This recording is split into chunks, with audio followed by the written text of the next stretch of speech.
Welcome to lecture number 3. I hope you're all doing well, all doing fine. Quickly, I just wanted to ask you कि किसी को course material access करने में तो कोई issue नहीं हो रहा है ना?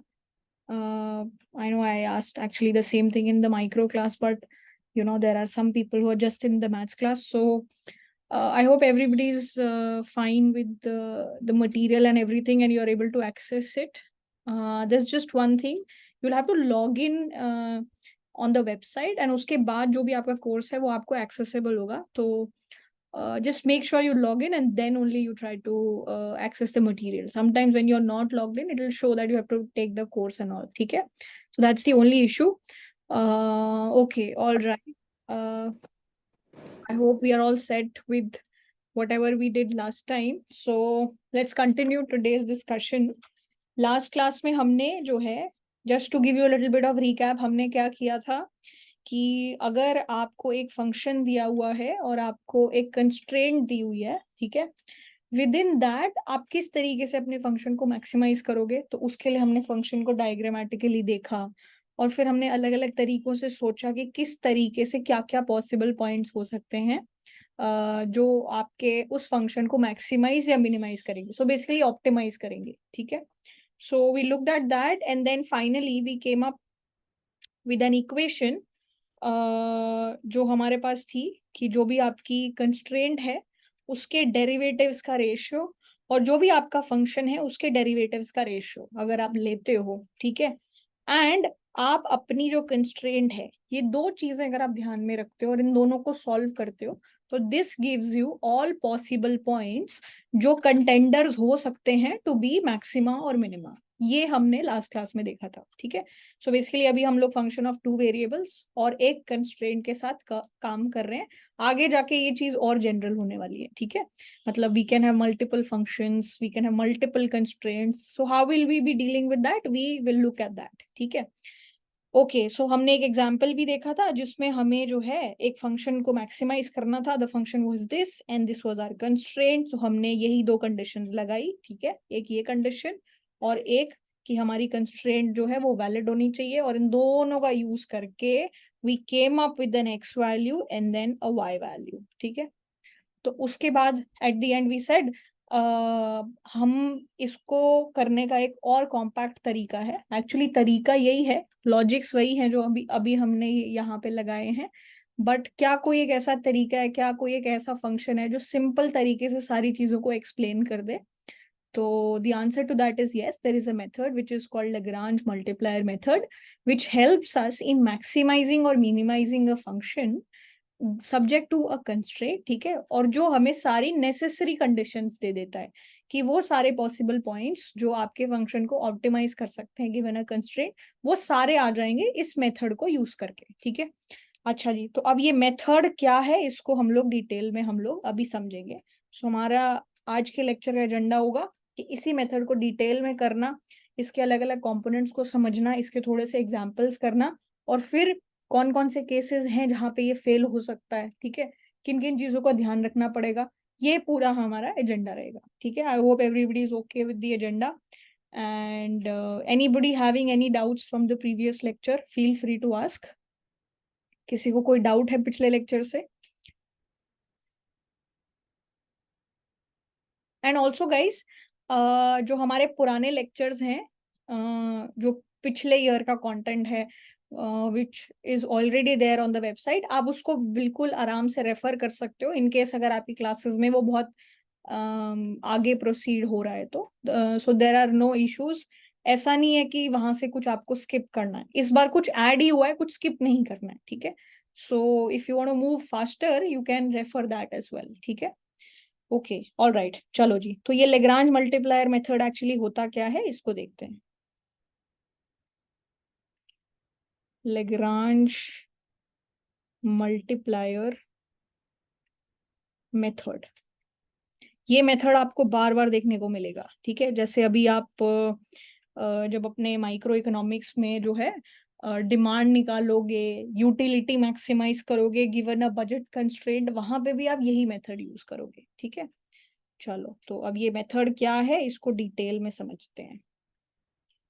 तो ये जो मेथड है ये कब लगाना होता है? जब हमारे पास we have the following problem. So what is the problem that we are dealing with? So if we have to find the solution of the problem, and what is the problem that we have? The problem is you have to maximize or you have to minimize. Maximize करना या minimize करना एक function subject to a constraint which is this. ये आपका function है जिसको या तो मैक्सिमाइज या मिनिमाइज करना है, और ये आपकी कंस्ट्रेंट है. ठीक है, this is what you are dealing with right now. In order to solve this problem, what are the steps that you follow? This is what we are going to learn. ठीक है, so proceed as follows. क्या करना है वो steps हैं.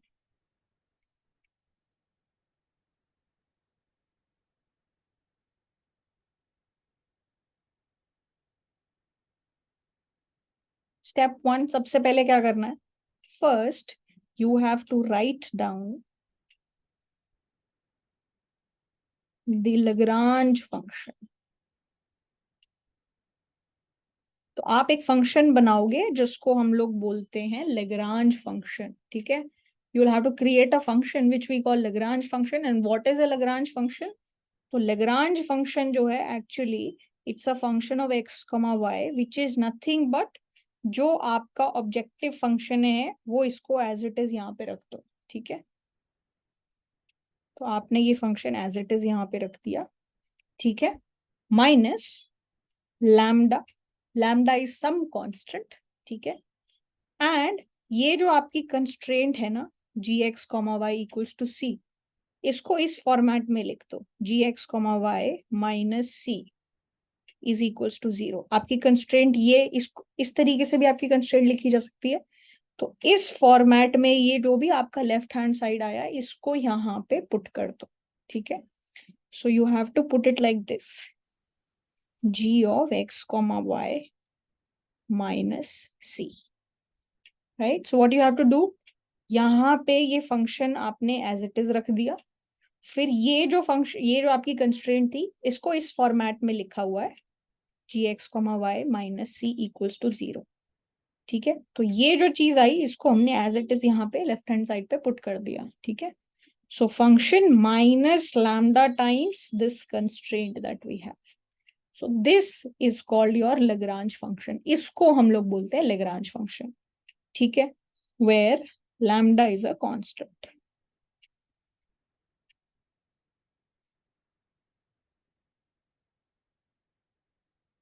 Is this fine? Lagrange function कैसे बनाना है वो समझ में आ गया? ये चीज क्लियर है? We will do a few examples, so don't worry about that. या फिर अगर आप चाहो तो साथ साथ हम लोग एक एग्जाम्पल भी पिक कर सकते हैं. Should we keep doing that side by side?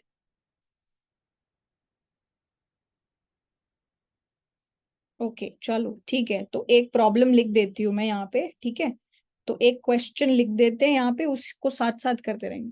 What is lambda? Lambda is any constant, कोई एक कांस्टेंट है बस. ठीक है, वो क्या है, उसका रेलेवेंस क्या है वो हम लोग अभी आगे जाके देखेंगे. ठीक है, सो मान लो आपके पास जो प्रॉब्लम दी हुई है वो ये है.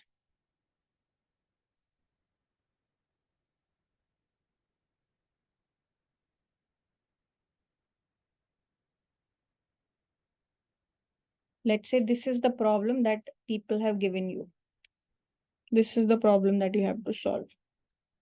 ठीक है, what is the problem that you have? कि मैक्सिमाइज या मिनिमाइज करना है इस फंक्शन को subject to this particular constraint. ठीक है, ये सिचुएशन है. तो अब हमें सबसे पहला स्टेप क्या करना था? लेग्रांज फंक्शन लिखना है. तो अब इसी प्रॉब्लम के लिए मैं लेग्रांज फंक्शन लिख देती हूँ. ठीक है, तो इस केस में लेग्रांज फंक्शन क्या होगा? तो इस प्रॉब्लम के लिए जो है हम स्टेप 1 जो हमारा लेग्रांज फंक्शन लिखेंगे वो क्या होगा? पहले तो फंक्शन एज इट इज लिख देना है. तो इसका मतलब ये जो फंक्शन है ये एज इट इज यहाँ पे लिख देंगे. ठीक है, तो क्या लिख देंगे? X square plus y square. ठीक है, ये हो गया. फिर माइनस लैम्डा टाइम्स, अच्छा जी, अब जो आपकी कंस्ट्रेंट है, आपका जी एक्स फंक्शन ये है, so g x comma y equals to 3, ये है। तो इस कंस्ट्रेंट को किस फॉर्मेट में लिखना है? G x comma y minus 3, इस तरीके से लिखना है। तो आपने क्या किया, यहाँ पे इस तरीके से लिख दिया, x square plus x y plus y square minus 3, ऐसे लिख दिया। ये क्या हो गया आपका Lagrange function. Is that fine? This is what you do. So whatever you have to maximize or minimize minus lambda times whatever is your constraint. ठीक है, यहां तक कोई प्रॉब्लम है? This is step 1.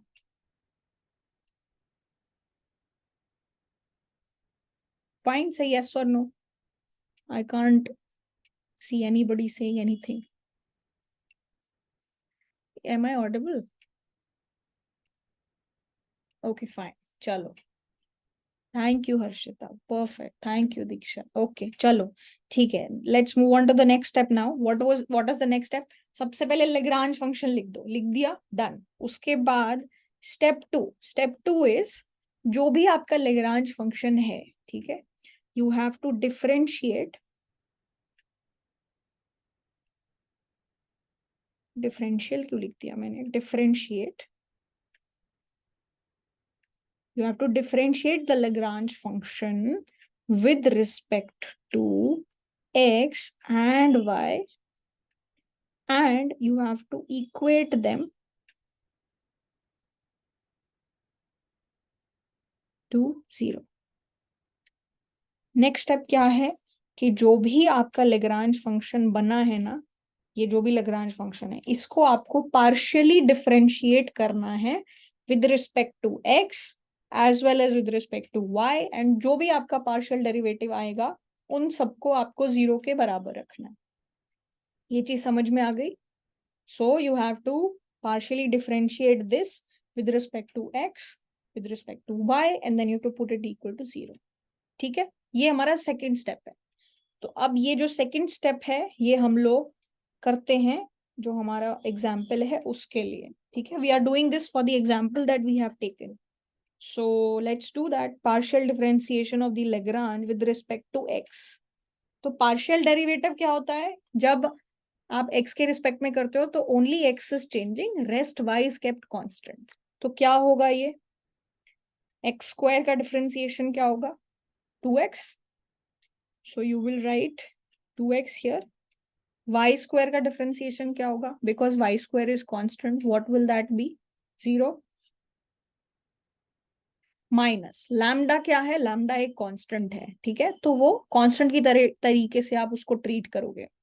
तो minus lambda x square, minus lambda x square, इसका differentiation क्या होगा?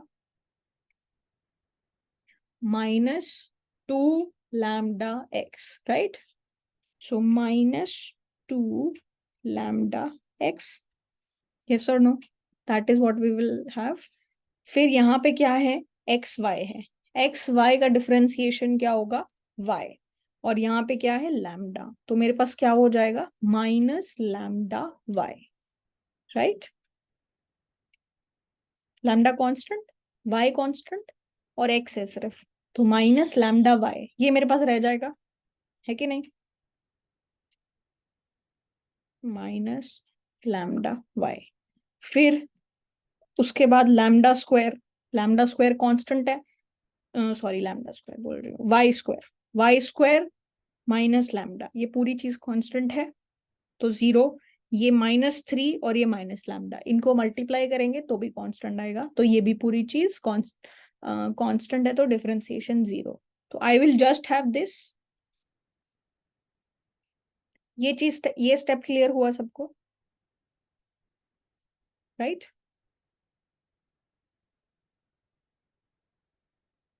तो यहां से मेरे पास क्या आ गया? Yes, so I have, and मेरे को ये बोला है कि मेरे को ये पार्शियल डेरिवेटिव जो है 0 के बराबर भी रखना है, so I put it equal to 0 as well. So what do I have here? I have 2x minus 2 lambda x minus lambda y equals to 0. This is the first equation that I have. This is one equation that I have. ठीक है. The next thing that I have to do is I also have to differentiate this partially with respect to y. तो अब फिर से काम पे लग जाओ, सेम चीज करनी है आपको. ठीक है.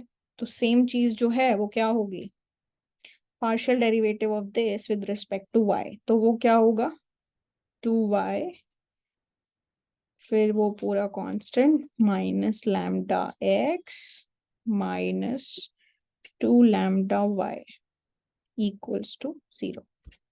Right? Just check if you are going to get this only or is there any problem with this. Check करो कि कोई दिक्कत है क्या, कोई गलती तो नहीं करी है हमने यहाँ पे.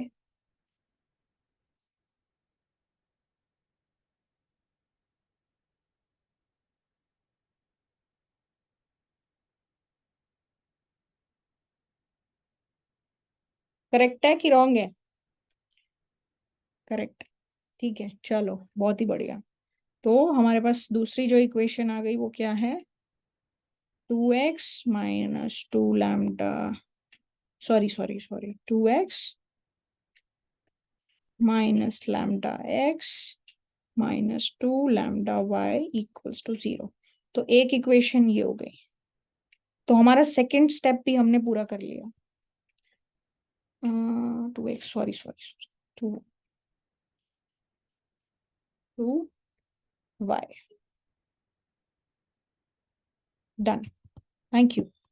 ठीक है, तो दो इक्वेशन हो गई हमारे पास. तो हमारा पहला स्टेप लेग्रांज फंक्शन बना दिया, फिर partial derivative with respect to x, partial derivative with respect to y, ये दोनों कर लिया हमने. हमारा सेकंड स्टेप पूरा हो गया. ठीक है. अब इसके बाद हमारा third step of this entire process of the Lagrange method is what, आपके पास दो इक्वेशन आई है, उसके साथ साथ you also have to worry about one more equation which is your constraint. So the two equations in part number 2, the two equations that you get in part number 2 when you differentiate the Lagrange with respect to x and with respect to y, what happens to that? With the constraint,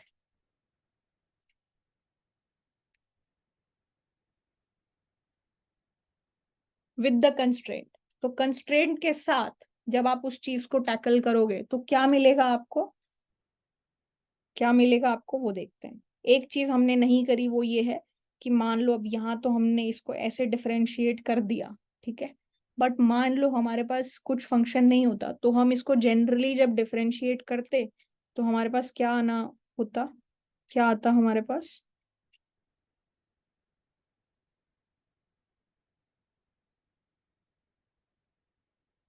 ये देखो, जब आप इसको partially differentiate करते with respect to x. Now I'm talking about this. What would you have gotten in general? Okay, so ma'am, in the first equation with respect to x, in the first equation, yes, with respect to x, yes, y square should be 0. Yes, definitely it should be 0. So ये वाला जब y square के respect में हुआ था यहाँ पे तो हमने उसको 0 ही किया था. So we have यहाँ ये वाला 2x and यहाँ पे माइनस 2 λx and यहाँ पे माइनस λy. यस, ये वाला कॉम्पोनेंट 0 है, ये वाला भी 0 है. Here. Okay, yeah. So you're absolutely right in that. Yes. हाँ जी. इसको अगर आप जनरली डिफरेंशिएट करो तो क्या आएगा, partial derivative with respect to x करोगे तो क्या है, इसको पार्शियली डिफरेंशिएट कर दो विद रिस्पेक्ट टू एक्स, फिर इसको कर दो और फिर ये लैम्डा सी कांस्टेंट है तो वो तो 0 हो जाएगा. राइट. तो what you can write it like, partial derivative of f with respect to x minus lambda times partial derivative of g with respect to x and you put it equal to 0. Yes or no?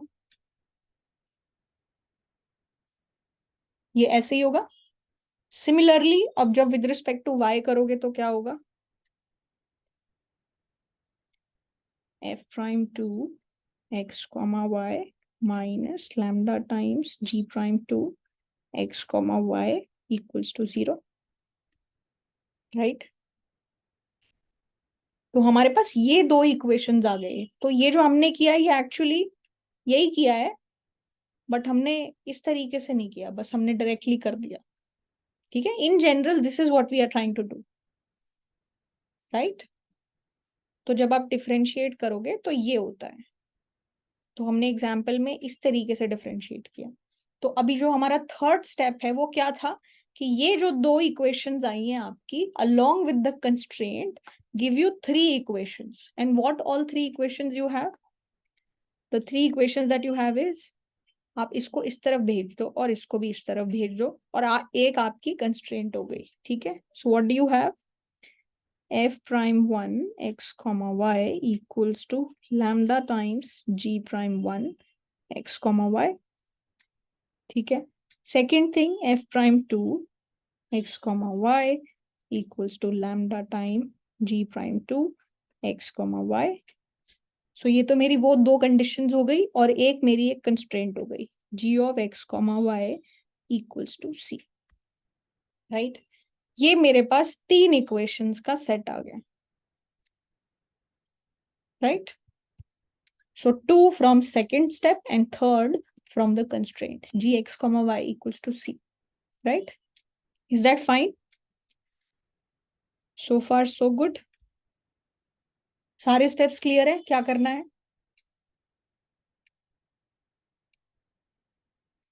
Say yes or no.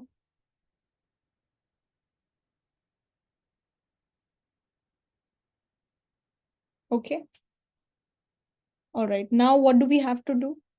तो हमारी equations हो गई, ठीक है। अब आपको क्या करना है, solve these equations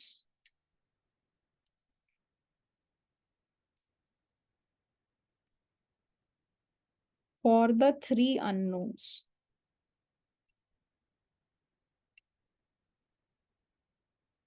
can you tell me what are the unknowns here? क्या अननोन है यहाँ पे, क्या चीज अननोन है, किस चीज को निकालने की तलाश में हम? एक्स एंड वाई, ये तो हो गए दो, और कुछ, लैम्डा। लैम्डा भी है मेरे पास, एक अननोन चीज, मैंने बोला ये कांस्टेंट है बट अननोन है, ठीक है। तो यहाँ पे हमें ये फंक्शन को मैक्सिमाइज करना है, तो हम एक्स और वाई ढूंढ रहे हैं जो इसको मैक्सिमाइज कर दे या मिनिमाइज कर दे। तो एक तो चीज एक्स ढूंढ रहे, एक चीज वाई ढूंढ रहे, और एक जो ये लेग्रांज मेथड है, जो भी हमने मेथड बनाया है उसमें एक हमने एलिमेंट ऐड कर दिया था लैम्डा, तो वो भी एक अननोन ही है, ठीक है। We are not fixing any value here, so we have three unknowns x y and lambda. तो हमारा जो पूरा फोकस है वो इन तीनों चीजों को फाइंड आउट करने में लगेगा अब। तो we have three equations and we have three unknowns. Do we have enough content, enough material, enough equations to solve for these three?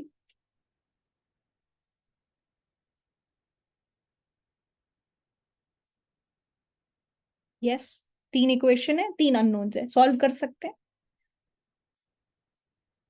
कर सकते हैं, बहुत बढ़िया। अब इसमें एक चीज नोटिस करो, जो हमने पिछली क्लास में आपको कंडीशंस बताई थी जिससे आप सॉल्व कर रहे थे, वो हमने क्या बोला था, आप एक बार इन दोनों का रेशियो लेके देखो, just take the ratio of these two, do you get the same condition? Lambda lambda cancel हो जाएगा, वो दोनों पार्शियल डेरिवेटिव्स के रेशियो इक्वल करने हैं। और दूसरी कंडीशंस क्या थी कि आपका कंस्ट्रेंट सेटिस्फाई होना चाहिए। तो ये तरीका जो लेग्रांज मल्टीप्लाई मेथड तरीका है, ये तरीका क्या कर रहा है, जो मुझे चाहिए था वही दे रहा है, राइट। जो हमने कंडीशन निकाली थी कि जो आपके लेवल कर्व का स्लोप है और जो आपकी कंस्ट्रेंट का टेंजेंट है, दोनों के टेंजेंट इक्वल होने चाहिए, वो कंडीशन यहाँ से आ रही है कि नहीं आ रही है? You just take the ratio of these two and you get it, right. यही मिलने वाला है आपको, और ये दूसरी कंडीशन हो गई।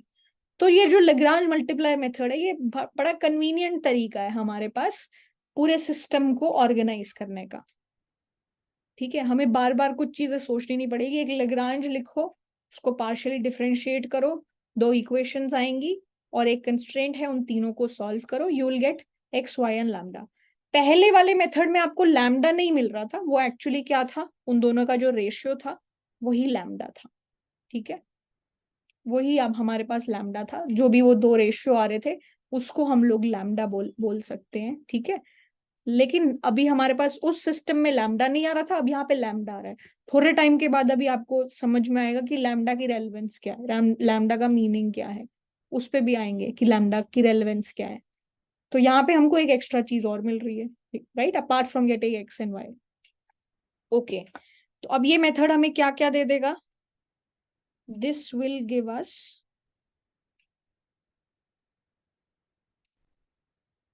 all pair of numbers x comma y that can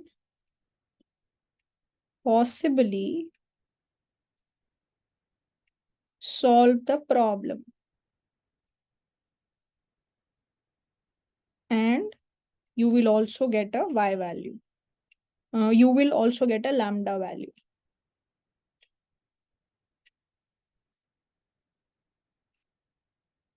ठीक है, ये पूरा सिस्टम हमें दे देगा।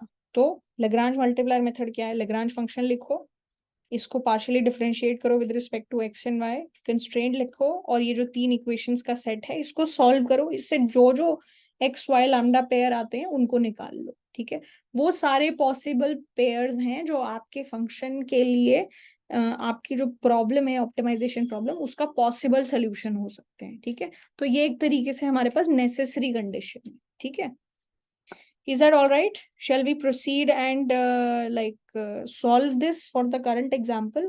तो हमने ये दो इक्वेशन निकाल ली थी, है ना, और एक हमारी कंस्ट्रेंट है which is this constraint. So we will have to solve this, right? Let's focus on that now. Are we good so far? Method समझ में आ गया क्या करना है? Method में कोई दिक्कत? 4 steps, Lagrange function, partial derivative, collecting 3 equations, solving them. That's all. Perfect, चलो अब ये जो तीन इक्वेशंस हैं इसको देखते हैं और सॉल्व करते हैं। तो हमारे पास क्या क्या कंडीशंस हैं, एक इक्वेशन ये हो गई, ठीक है, और दूसरी इक्वेशन ये हो गई, और हमारे पास एक कंस्ट्रेंट है, और कंस्ट्रेंट क्या है, x square plus x y plus y square is equals to 3। ठीक है, ये तीन चीजें हैं, इनको सॉल्व करना है हमें। ठीक है जी, अब क्या करें, अब एक काम करते हैं, सारी चीजें जो लैम्डा लैम्डा वाली हैं वो एक तरफ रखते हैं। ठीक है, तो क्या होगा, यहाँ से इसको ऐसे लिख सकते हैं, 2x equals to 2 lambda x plus lambda y, और इसको हम कैसे लिख सकते हैं, 2x is equals to lambda 2x plus y, right, ये हो गया। हाँ जी, यस और no?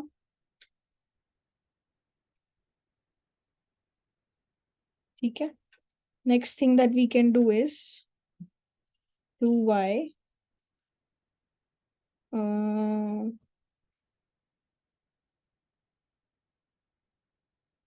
yes, that we can do, 2y is equals to x plus 2y times lambda.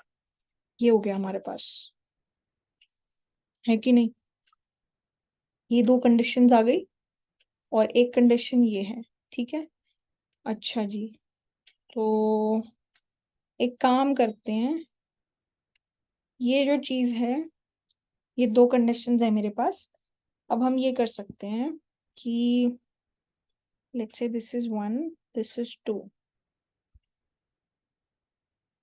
Okay, alright, एक काम करते हैं, दोनों को ना ऐड कर देते हैं, let's add 1 and 2।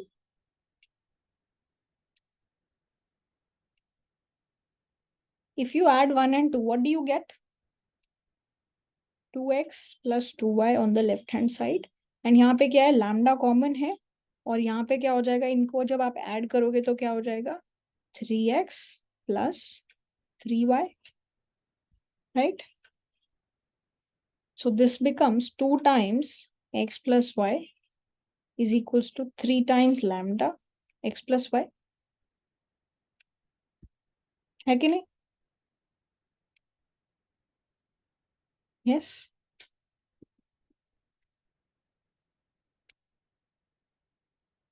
Good so far.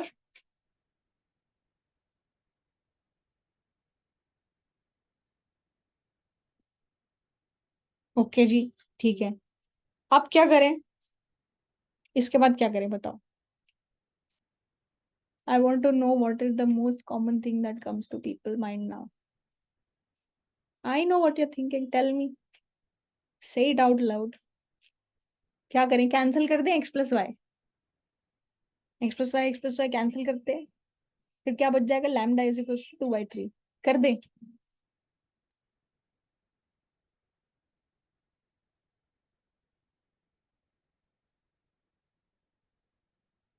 Can we do that?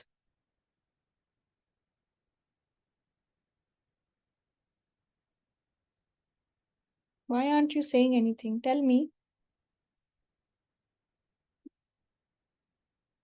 Can I cancel x plus y both sides?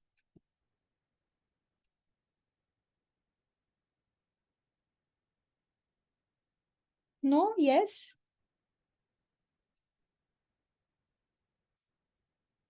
Why is nobody saying anything? Guys, am I audible?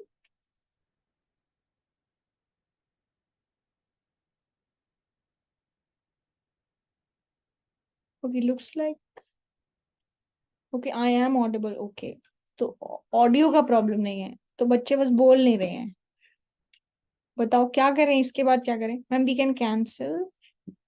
हाँ, वेरी नाइस अदिति. सो ये कैंसल कर सकते हो, but only in one condition. We have to make sure कि x plus y जो है वो जीरो ना हो, राइट? क्योंकि अगर ये जीरो हो गया, तो मान लो अगर ये जीरो होता, तो ये जीरो हो गया, तो इसको 2 से 0 से मल्टीप्लाई किया तो इधर जीरो आ गया. और फिर ये लैम्डा जो भी होता इधर जीरो होता, तो 3 टाइम्स लैम्डा टाइम जीरो को मल्टीप्लाई करते तो जीरो आता. तब लैम्डा की वैल्यू 2/3 जरूरी नहीं है. तब लैम्डा की वैल्यू चाहे हो 1 crore, तब भी ये साइड जीरो आएगी और ये साइड जीरो आएगी. तो जो लैम्डा की वैल्यू 2/3 है वो only in the case when x plus y is not equal to zero, right? So you can cancel them only if x plus y is not equal to zero. ठीक है? So if x plus y is not equal to 0, we can cancel them. And what do we get? 2 equals to 3 lambda implies lambda is equals to 2/3. Right? ये चीज समझ में आई? ये क्या हुआ है यहाँ पे? बहुत माइन्यूट सी बात है, बट इस चीज को बहुत इंपॉर्टेंस देने की जरूरत है. This is fine.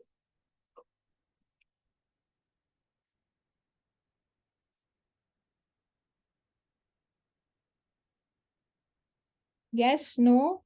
ठीक है, चलो. ओके. तो एक पॉसिबिलिटी है कि लैम्डा की वैल्यू 2/3 हो गई जब x plus y not equal to zero है. ठीक है? तो अगर लैम्डा की वैल्यू 2/3 आ गई, तो क्या मैं x और y की वैल्यू निकाल सकती हूँ? तो देखते हैं फिर x और y की वैल्यू कैसे निकालेंगे हम. ठीक है, मेरे पास एक सिचुएशन ये भी है, मेरे पास एक इक्वेशन ये है, राइट? तो one equation that I have is x² plus xy plus y² is equals to 3. And जब आप लैम्डा की वैल्यू 2/3 रखोगे, तो आप इनमें से कोई एक इक्वेशन यूज कर लो, राइट? तो मान लो ये वाली इक्वेशन हमने यूज करी. ठीक है? तो यहां से हमारे पास क्या आ गया? 2x इक्वल्स टू लैम्डा की वैल्यू 2/3, और इधर क्या हो गया? 2x plus Y. ये हो गया. तो आप इसको सॉल्व कर लो. ठीक है? 2 से 2 कैंसिल हो गया. इधर क्या हो गया? 3x equals to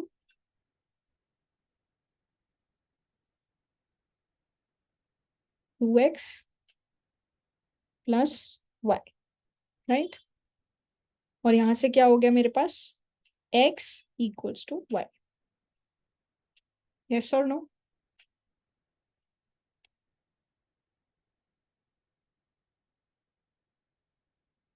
this is okay. तो मेरे पास एक कंस्ट्रेंट है और एक मेरी जो लैम्डा वैल्यू आई है 2/3, उससे मैंने एक इक्वेशन ये निकाली कि भाई एक्स और वाई इक्वल होंगे। ठीक है, तो आप x इक्वल्स टू वाई इसमें पुट कर सकते हो। Yes, no? तो जब आप पुट कर दोगे तो आपके पास क्या आ जाएगा? So you're putting this here, you get what? X square plus x की जगह y की जगह पे x लिख दो, तो फिर again x square plus again x square equals to 3. So 3x square is equals to 3. X square is equals to 1. So what is the value of x? Plus or minus 1? Yes or no? Right? तो हमारे पास क्या क्या values आ गई? x की value 1, तो y की value भी 1, and x की वैल्यू -1, तो y की वैल्यू भी -1, राइट? और हमारे पास लैम्डा की वैल्यू इस पॉसिबल पेयर के साथ क्या आई? 2/3, और इधर क्या आई? 2/3, है कि नहीं? तो मेरे पास x, y और लैम्डा के पेयर की दो वैल्यूज आ गई अभी तक। ठीक है, सो x, y और लैम्डा, इसकी वैल्यू क्या आ गई? +1 +1 2/3, और इधर क्या आ गई वैल्यूज? -1 -1 एंड 2/3। ठीक है, these are two possible pairs that I have which could be potential solutions for my problem, right?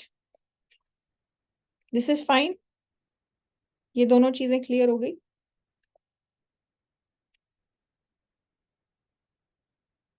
We are still not done with everything yet. हमने सिर्फ एक कंडीशन जो है दिमाग में रख के आगे बढ़े थे हम, which was if x plus y is not equal to 0.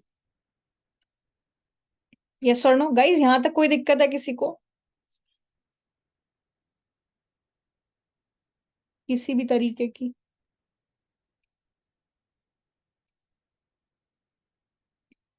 Yes, Pranav, go ahead.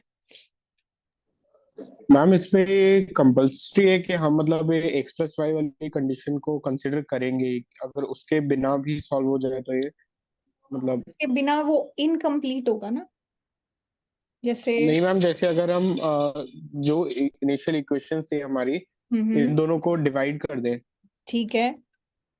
तो ma'am y by x is equal to x by y आ जाएगा। तो हाँ, ठीक है। फिर y, ma'am sorry sorry, go ahead, I interrupted you. Yes, go ahead. उसमें y by x is equal to x by y आ जाएगा। तो y square is equal to x square, and then y is equals to plus minus root x, or x is equals to plus minus root y. No, no, no, no. नहीं। तो you are saying कि आप इसको directly divide करके solve करना चाहते हो। Yes ma'am. ठीक है, तो फिर आप वहां से, ठीक है, चलो एक बारी, let me do one thing, let me just finish this up and then we will do with the method that you are saying. ठीक है, ओके मैम। फिर देखते हैं उसमें कहाँ फ्लॉ आ रहा है या वो भी सही है कि नहीं। ठीक है, चलो, okay. So let's continue with whatever we were doing till now and we will take up this at the end अभी। चलो, तो एक सिचुएशन तो हमने देख ली कि if x plus y is not equal to 0 then we proceeded like this. What is the other possibility that actually ये वाली कंडीशन satisfy कब भी हो सकती है? जब x plus y की वैल्यू 0 हो, right? So the next situation is this condition can easily be satisfied if x plus y is equals to 0. So if x plus y is equals to 0, this is like saying that x is equals to minus y. Yes? तो एक equation तो आपके पास ये आ गई, एक आपकी खुद की कंस्ट्रेंट है जो आपको दिमाग में रखनी है, और हमारी कंस्ट्रेंट क्या है? ये x square plus x Y,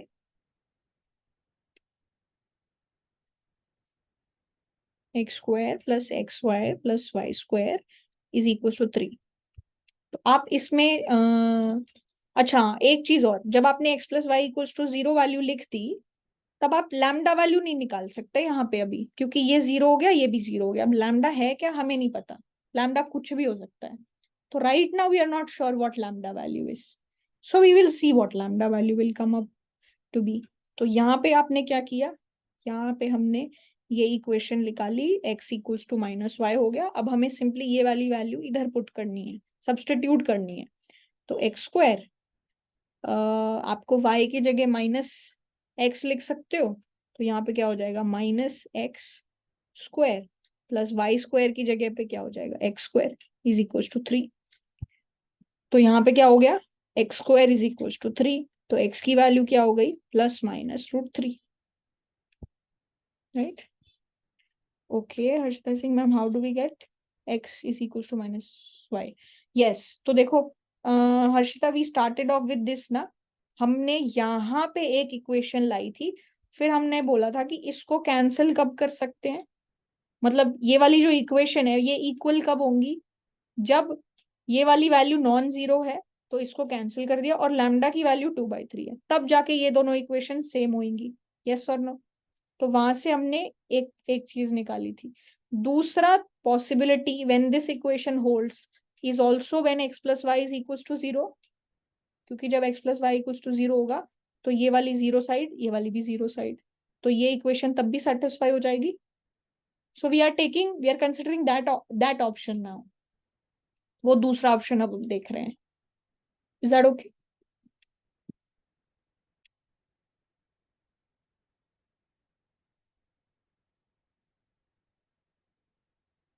तो क्या किया, इस इक्वेशन को सेटिस्फाई कराना है, ये सेटिस्फाई तब होगी या तो x plus y non zero है और लैम्डा वैल्यू 2/3 है, या तो उस केस में।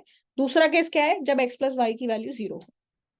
ये दो ही पॉसिबिलिटी है, तो एक पॉसिबिलिटी एक्सप्लोर कर ली थी और दूसरी पॉसिबिलिटी ये है, right.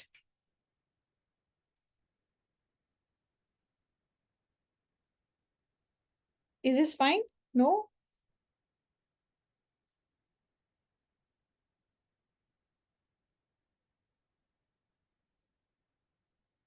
Harshita, is this okay?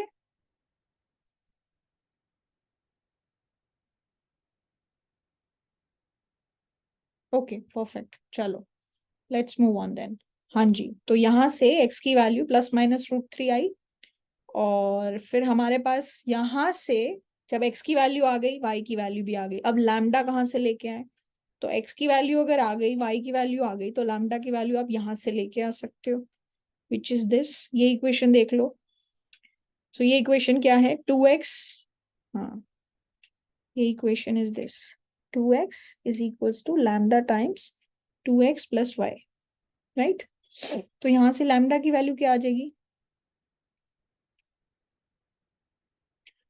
2x divided bye 2x, y की वैल्यू क्या है, माइनस एक्स, राइट। y की value is minus x from here. तो आप बस उसको पुट कर दो और यहाँ से लैम्डा वैल्यू निकाल दो। यहाँ पे क्या हो गया, 2x divided by x equals to lambda. अब x जीरो तो है नहीं, रूट प्लस माइनस रूट 3 आया, जीरो होता तो प्रॉब्लम हो जाती, बट वैसा तो है नहीं, ठीक है। तो फिर क्या करेंगे, इसको कैंसिल कर सकते हैं, 2 इज इक्वल्स टू लैम्डा। तो लैम्डा की वैल्यू आ गई 2। तो मेरे पास क्या क्या पॉसिबल वैल्यूज आ गई, x की वैल्यू रूट 3, जब x की वैल्यू रूट 3 होगी तो y की वैल्यू माइनस रूट 3 होगी, और लैम्डा की वैल्यू क्या हो गई, 2। और दूसरी पॉसिबिलिटी क्या है, x की वैल्यू माइनस रूट 3, y की वैल्यू प्लस रूट 3 और लैम्डा की वैल्यू 2, राइट। ये मेरे पास पॉसिबल वैल्यूज हो गई। एनी डाउट्स सो फार? तो मेरे पास कितनी वैल्यूज आ गई, 4, 4 वैल्यूज आया है। मैम 2 कैसे आया, 2 देखो बच्चे, ये देखो, ये वाली इक्वेशन आपको पता है, फर्स्ट इक्वेशन दिस वन। तो हमने क्या किया, मेरी जो दूसरी वाली कंडीशन थी वहां पे क्या था, x की वैल्यू कितनी है, माइनस वाई, या x plus y is equal to zero, right. तो आपने सिर्फ y की जगह माइनस एक्स रख दिया, तो 2x माइनस एक्स एक्स, और इधर 2x, x से x cancel if x is non zero, और जो हमें दिख रहा है कि x हमारी वैल्यू जीरो नहीं आई है, वो रूट 3 और माइनस रूट 3 आई है, तो आपने वो कैंसिल किया और यहां से आपकी लैम्डा की वैल्यू सिर्फ 2 बच गई, ठीक है, ये किया है। तो यहां से हमारे पास दो वैल्यूज ये और दो वैल्यूज वो, we have four possible values now, right? Is this okay? तो ये दो वैल्यूज हो गई और दो वैल्यूज ये हो गई, तो अपने पास चार पॉसिबल वैल्यूज हो गई जो पॉसिबल कंटेंडर्स हैं मैक्सिमा या मिनिमा के लिए। ठीक है जी, क्लियर है कैसे हुआ? सो वो चीजों, वो जो बारीक सी चीज थी उस पॉइंट पे, उस पे थोड़ा सा हमें ध्यान देने की जरूरत थी। और ऐसे मतलब आगे जाके भी थोड़े से और प्रॉब्लम्स आएंगे जब आप इस तरीके के प्रॉब्लम्स करोगे। So be little careful, don't be very मतलब ऐसे जल्दबाजी में इक्वेशंस कभी सॉल्व नहीं करनी है, एटलीस्ट इस पॉइंट के बाद तो नहीं। हमेशा में जल्दी रहती है, जो कट रहा है काटो और निकल, जल्दी से सॉल्व करके निकलो। ठीक है, दिस इज फाइन। अब क्या है, अब आप देखो, मैक्सिमाइज करो फंक्शन को, देखो किस पे मैक्सिमम वैल्यू आ रही है, किस पे मिनिमम वैल्यू आ रही है। सो हमारा फंक्शन क्या था, x square plus y square.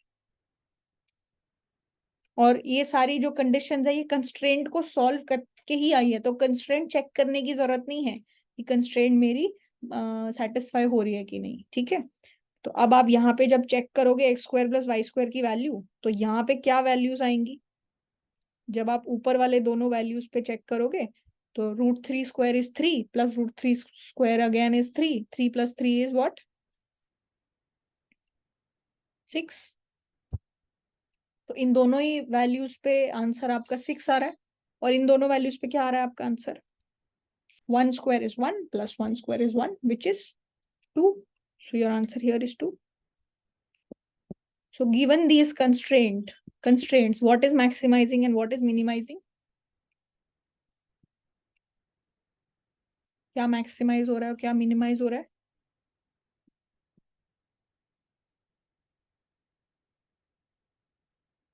So here the values are minimum, here the values are maximum, right? Guys, this is okay? ये चीज क्लियर है? Okay, very nice. Prajita's fine, fine. Okay, perfect. I would like to show you the graph of this once. This will be very interesting. ठीक है, मैं आपको एक बार ये graph दिखाना चाहती हूँ कि ये जो हमारे पॉइंट्स आए हैं, root three minus root three and one one minus one one, ये मतलब दिखेंगे कैसे। ठीक है, इसके पहले एक बार ये आप मुझे बता सकते हो कि ये किस चीज की इक्वेशन है? ये x square plus x y plus y square equal to three, ये किस चीज की इक्वेशन है? नो,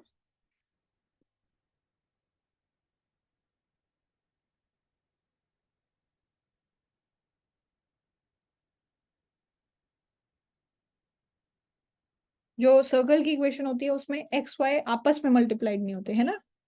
टू एक्स मतलब एक्स की कोई टर्म हो सकती है, वाई की कोई और टर्म हो सकती है, बहुत सारे कांस्टेंट हो सकते हैं, है ना। तो ये वाली जो कंडीशन है, ये वाली जो कंडीशन है, ये तो सर्कल की इक्वेशन है, x square plus y square, and this is a equation.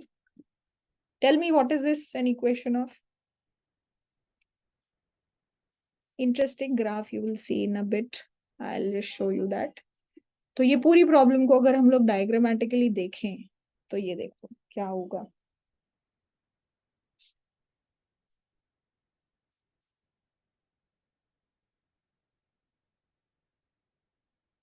Okay, so I'll share my screen now. Can you guys see my screen?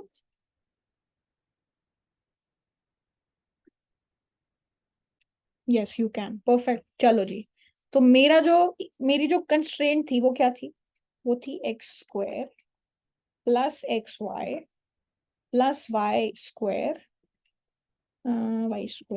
Equals to three. That was my constraint. What does this look like? What is this? This is an elliptical shape. This is an ellipse. ठीक है, अब ये देखो, अच्छा, मेरी constraint ये है, मुझे मतलब हर पॉसिबल पॉइंट पे जो है इसको ध्यान में रखना है, ठीक है। अच्छा, मेरा जो फंक्शन है वो क्या है? My function is x square plus y square equals to let's say p. मतलब मैं उसके लेवल कर्व्स बना रही हूँ, ठीक है। अब आप ये देखो, मेरा फंक्शन ये है और मेरा ये फंक्शन ऐसा होना चाहिए कि ये मेरी कंस्ट्रेंट को सेटिस्फाई करे। तो मेरी ये कंस्ट्रेंट को किस पॉइंट पे सेटिस्फाई कर रहा है? अब ये देखो, मेरा लेवल कर्व है और मेरे ये इन पॉइंट्स को सेटिस्फाई कर रहा है एट 1 1 एंड एट -1 ऑल्सो। और मेरा ये जो फंक्शन क्या वैल्यू ले रहा है यहाँ पे? 2। Can you see that? तो फंक्शन सबसे छोटी वैल्यू ले रहा है वो, और फंक्शन कंस्ट्रेंट को भी सेटिस्फाई कर रहा है। वो कौन से पॉइंट्स हो गए? 1 1 और ये -1 राइट। ये चीज क्लियर हुई?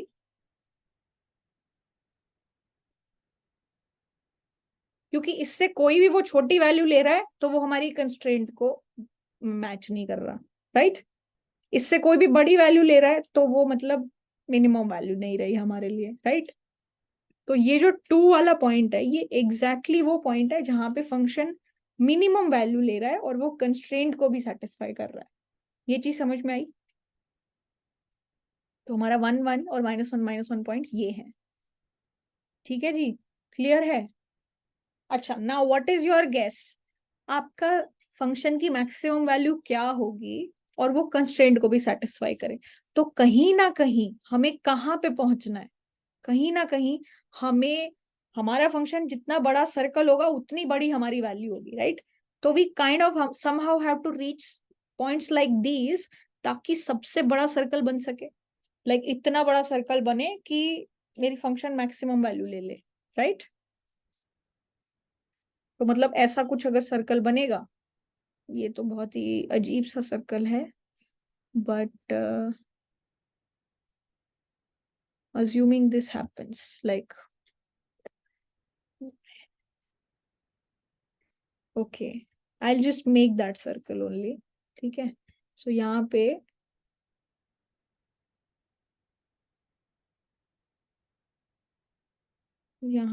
आप 2 वैल्यू ले लो, ठीक है, ये एक सर्कल बन गया।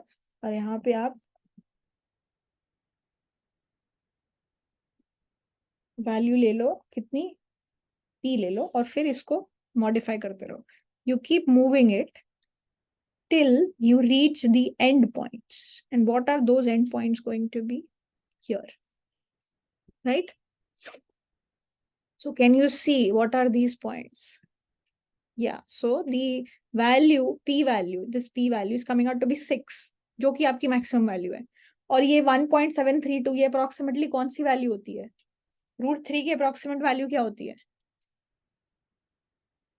1.732 ओनली, राइट। तो इससे क्या पता चल रहा है हमें कि ये जो एलिप्स है और ये सर्कल की मैक्सिमम वैल्यू, मतलब सर्कल की सबसे बड़ी रेडियस चाहिए थी, राइट। तो मिनिमम रेडियस इस पॉइंट्स पे आई और मैक्सिमम वैल्यू इन पॉइंट्स पे आई हमारे पास। ये है हमारे साथ situation. Are we okay with this? तो ये मेरी कंस्ट्रेंट थी, इस कंस्ट्रेंट को ध्यान में रखते हुए ये मेरे अलग अलग लेवल कर्व्स थे। तो और हमारी वो कंडीशन भी सेटिस्फाई हो रही है। वो कंडीशन क्या थी? कि लेवल कर्व पे जो टेंजेंट है और जो कंस्ट्रेंट पे टेंजेंट है वो इन चारों पॉइंट्स पे इक्वल है, राइट। यहाँ पे वो टेंजेंट सेम है, यहाँ पे वो टेंजेंट सेम है, यहाँ पे वो टेंजेंट सेम है और वहां पे भी ये टेंजेंट सेम है, ठीक है। तो ये सारी चीजें जो है अभी भी वैलिड है। लेग्रांज मेथड के अंदर वो ऑटोमेटिकली सेटिस्फाई हो रही है। Fine, this is the entire situation that we have, guys. Okay, clear है? Shall we move on?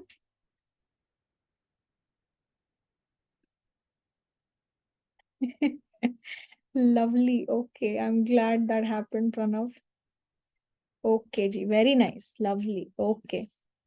चलो अब जो है, अब हम वापस आते हैं। तो अब लैग्रांज मेथड आपको आई थिंक क्लियर हो गया होगा। अब इसके बाद जो है हमें कोई गलतियां नहीं करनी है, और हमें अच्छे से सारी चीजें समझ में आ जानी चाहिए। ठीक है, ओके।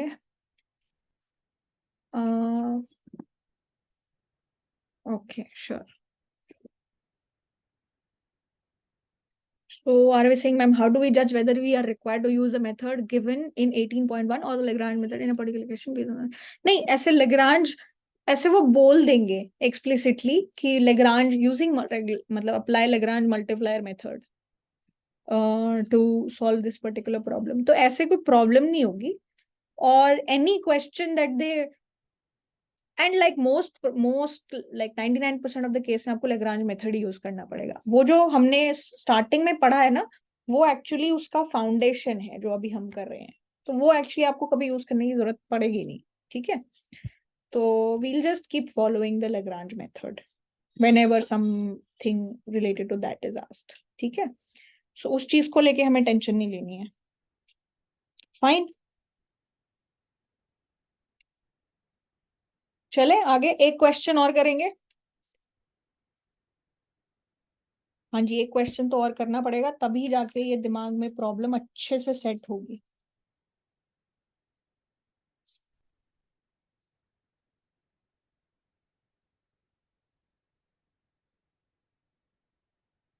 ठीक है, एक बहुत सिंपल सा प्रॉब्लम है। एक्चुअली वो हमने पहले भी किया है, बट अब उसको हम जो है लेग्रांज मल्टीप्लायर मेथड का यूज करके करेंगे, तो it won't be a big issue here. चलो, ये हमने लास्ट क्लास में भी किया था, but using whatever method we did in the beginning portions. सो अब हमें बोला गया है कि आपको जो है लेग्रांज मल्टीप्लायर मेथड का यूज करके इस प्रॉब्लम को सॉल्व करना है, मैक्सिमाइज करना है इसको, सब्जेक्ट टू दिस कंस्ट्रेंट। तो what you have to do, step one, लग जाओ काम पे। स्टेप वन क्या है हमारा, make the Lagrange function. What is the Lagrange function here? पहले मैं फंक्शन को एज इट इज लिख दूंगी, और मेरी जो कंस्ट्रेंट है उसको gx कॉमा वाई माइनस सी इस फॉर्मेट में लिख दूंगी। ठीक है, ऐसे लिखना है। तो क्या करेंगे फिर, करो फिर, x y minus lambda times 2x plus y minus m, ये कर दिया हमने। ये हमारा लेग्रांज फंक्शन हो गया। ठीक है जी, second step, what is the next step now? We have to differentiate it with respect to x and then with respect to y. So partial derivative of Lagrange with respect to x क्या होगा? x y का derivative क्या होगा?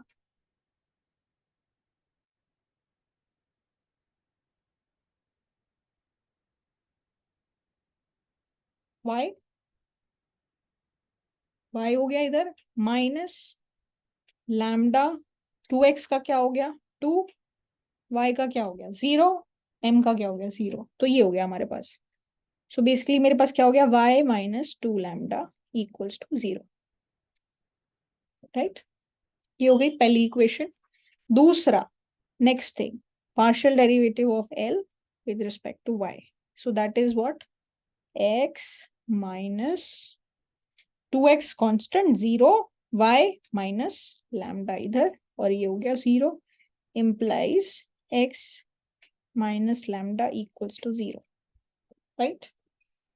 Good so far? ठीक है, तो x is equals to lambda, y is equals to 2 lambda. एक equation ये, एक इक्वेशन ये। ठीक है ना? और इसके बाद हमारा थर्ड स्टेप क्या है कि भाई जो आपने पहले स्टेप में, सेकंड स्टेप में जो दो इक्वेशंस ली हैं वो, और उसके अलावा जो आपकी कंस्ट्रेंट है, उन तीनों को सॉल्व करना है। So y is equals to 2 lambda, x is equals to lambda, और एक इक्वेशन क्या हो गई 2x plus y equals to m। ये हो गई, ये तीन इक्वेशन हो गई हमारे पास, ये और ये और ये। अब क्या करना है, अब इसको सॉल्व करना है। करो सॉल्व, x और y की वैल्यू यहाँ पे आराम से प्यार से पुट कर दो। ठीक है, तो x की वैल्यू लैम्डा रख दो, इस जो हमारी ये जो है ना कंस्ट्रेंट, इसके अंदर रख देते हैं। 2 टाइम्स x की वैल्यू क्या रख देंगे, लैम्डा, y की वैल्यू क्या रख देंगे, 2 लैम्डा इक्वल्स टू m। तो यहाँ पे क्या हो गया, 4 लैम्डा इक्वल्स टू m। तो यहाँ पे क्या होगा, लैम्डा की क्या वैल्यू आ गई, m/4। लैम्डा की वैल्यू m/4, तो x की वैल्यू क्या, m/4, और x की वैल्यू m/4, तो y की वैल्यू क्या, 2 times x which is m/2। Ma'am इसमें भी, इसमें तो m भी अननोन है, तो we need to find m2। No no बच्चे, m जो है ना वो आपकी इनकम है।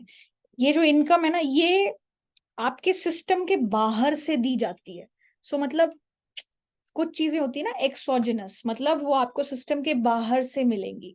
तो ये जो कंस्ट्रेंट, जब भी कोई कंस्ट्रेंट में कुछ दिया हुआ हो ना, तो वो एक, yes, you're absolutely right कि you don't know it, but it is not something that you can find out by solving it internally। ठीक है, जो चीज आप मॉडल के अंदर सॉल्व करके निकाल सकते हो उसको बोलते हैं एंडोजेनस वेरिएबल, और जो भी चीज मॉडल के बाहर से डिटरमाइन होती है उसको बोलते हैं exogenous.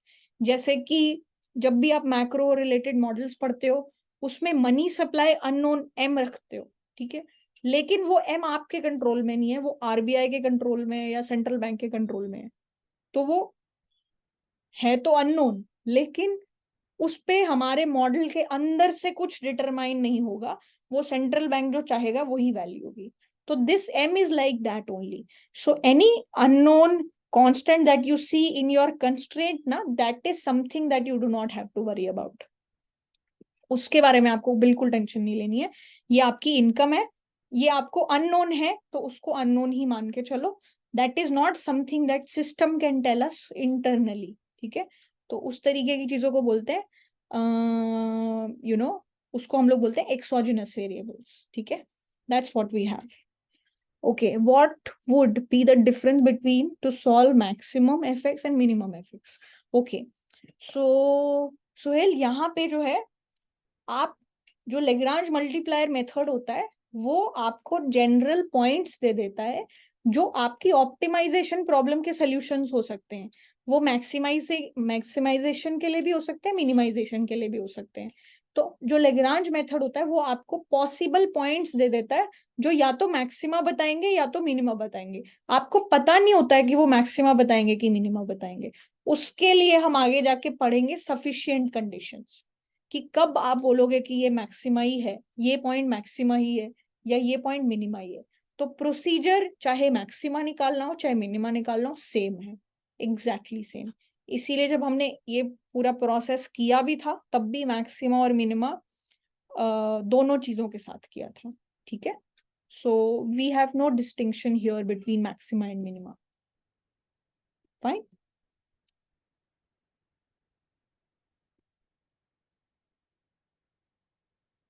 Because this method is giving us all possible values which could be potential optimizers. So जब हम optimizer बोलते हैं तो वो minimization में भी valid है और maximization में भी।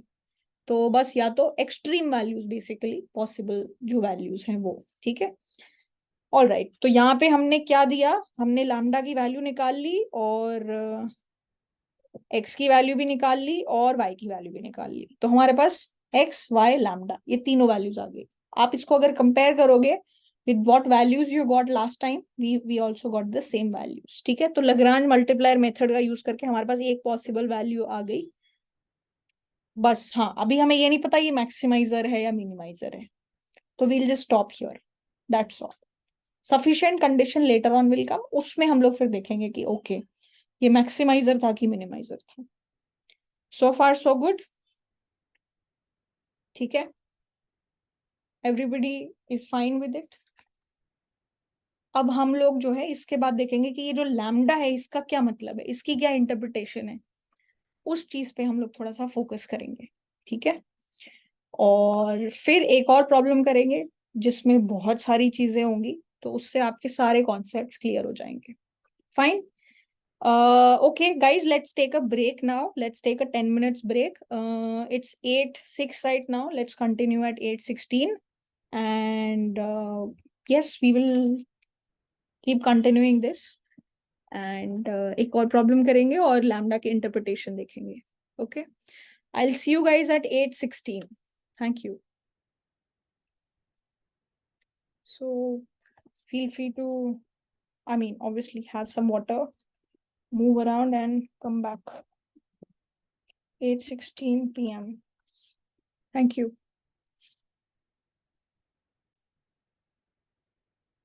Okay, so there is one question which says, ma'am, I don't understand the difference / meaning of sufficient and necessary condition.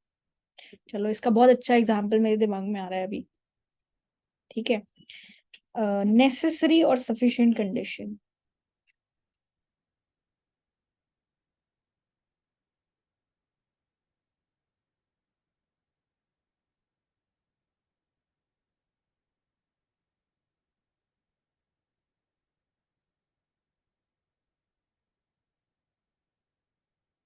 ठीक है, अच्छा, नेसेसरी कंडीशन और सफिशिएंट कंडीशन क्या होती है? अच्छा, अब मान लो कुछ बच्चे हैं जो दिल्ली यूनिवर्सिटी में एडमिशन लेना चाहते हैं. ठीक है, तो उनको CUET का एग्जाम देना पड़ेगा, राइट? और मतलब दैट इज इट, राइट?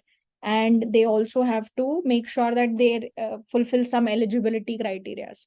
तो अज्यूमिंग हम सिर्फ उस पूल ऑफ बच्चों की बात कर रहे हैं जो सारे एलिजिबिलिटी क्राइटेरियाज मीट करते हैं, मतलब एज अप्रोप्रिएट और क्लास 12 पास की हुई है और ये सब. So we are only looking at people who have all the eligibility requirements कि आप वो एग्जाम दे सकते हो और अगर आप पास होते हो तो आपका पेपर, मतलब आपको एडमिशन मिल जाएगा. ठीक है, अब एक आती है कट ऑफ. कट ऑफ आती है, कट ऑफ के ऊपर आपको कोई एक पर्टिकुलर कॉलेज मिलेगा, राइट? सो मान लो आपको कोई एक कॉलेज जाना है एक्स.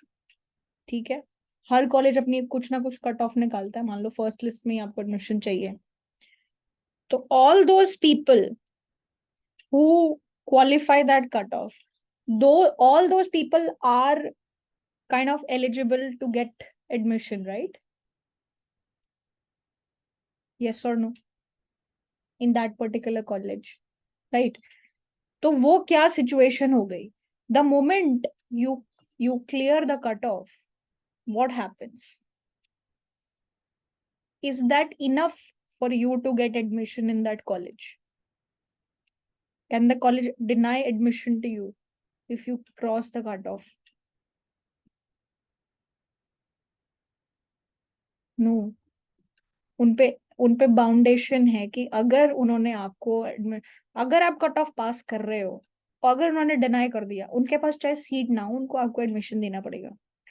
तो अगर आप कट ऑफ पास कर रहे हो तो वो किस तरीके की कंडीशन है for you to get admission? Sufficient है कट ऑफ का पार करना एडमिशन लेने के लिए, या जरूरी है, नेसेसरी है?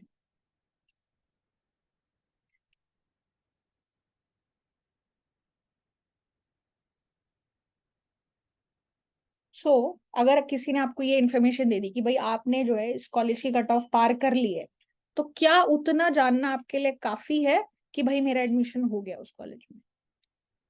काफी होना, इनफ होना इज कॉल्ड सफिशिएंसी. कि मेरे को सिर्फ उतनी जो है इंफॉर्मेशन चाहिए थी, उससे ज्यादा नहीं, राइट? तो मान लो आपके 100% मार्क्स आ गए किसी सब्जेक्ट में. Is that information sufficient to know that you have passed the exam?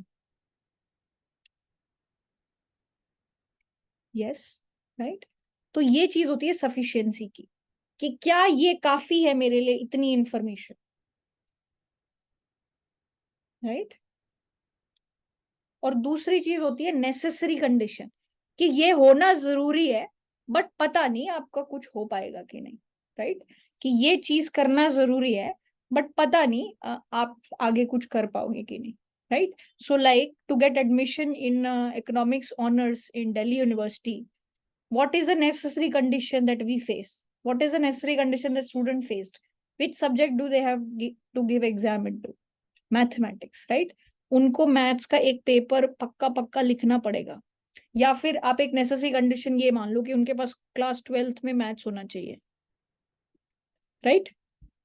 So class 12th maths is a necessary condition for students to get admission, but it's not sufficient. कि हो सकता है आपने maths लिया हो लेकिन आपके मैथ्स के पेपर में रिक्वायर्ड अमाउंट ऑफ मार्क्स ना आए हो जो सीयूएट का एग्जाम हुआ था, और फिर आपको अपने रिक्वायर्ड कॉलेज या कोर्स ना मिले।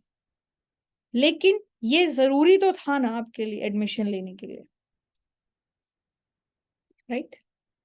तो ये जो चीज जरूरी है बट जो इंश्योर नहीं करती कि जो आपको चाहिए वो मिलेगा कि नहीं, उसको बोलते हैं नेसेसरी कंडीशन। लेकिन सफिशिएंट कंडीशन क्या होती है कि जैसे ही वो कंडीशन पता चल गई फिर कुछ देखने की ही जरूरत नहीं है। अगर आप ऑल इंडिया रैंक 1 हो, आप 100 परसेंटाइलर हो, आप अपनी पसंद का कॉलेज ले सकते हो, कुछ टेंशन ही नहीं लेनी है, right? If you are 100 percentiler in your CUET exam, so you are definitely going to get the course and college of your choice. There is no doubt about it, right? So it's like that. Necessary means उतना वो होना जरूरी है but वो ensure नहीं करता कि जो आपको चाहिए वो मिलेगा कि नहीं। और सफिशिएंसी मतलब that piece of information that ensures you are going to get exactly what you wanted. ये चीज समझ में आई? ये है नेसेसरी और सफिशिएंट कंडीशन।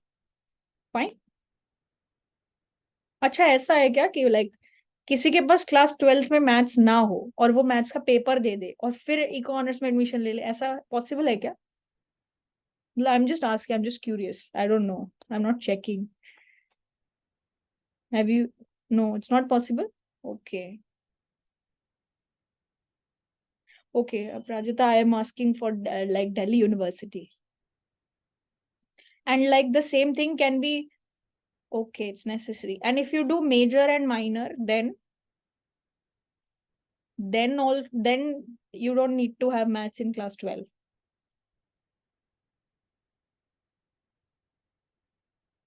Is it?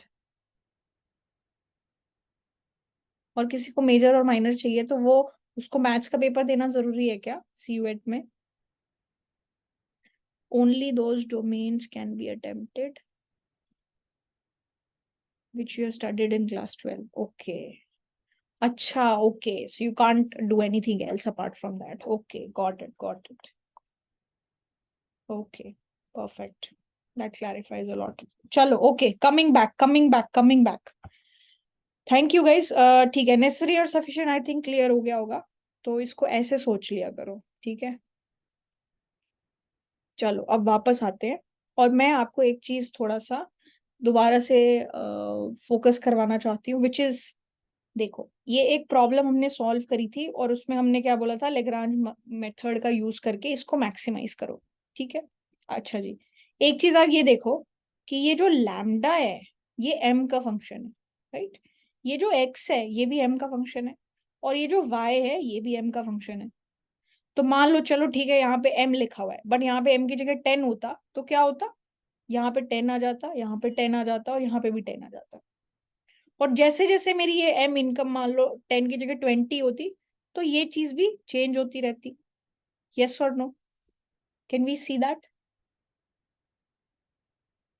तो अगर मैं बस ये बोलना चाहूं कि मेरे जो ऑप्टिमल वैल्यूज होंगे, ठीक है, तो मेरा जो लैम्डा है वो मेरी सी वैल्यू का फंक्शन है। C value meaning this c which is m here, right? Can I say that lambda is a function of c?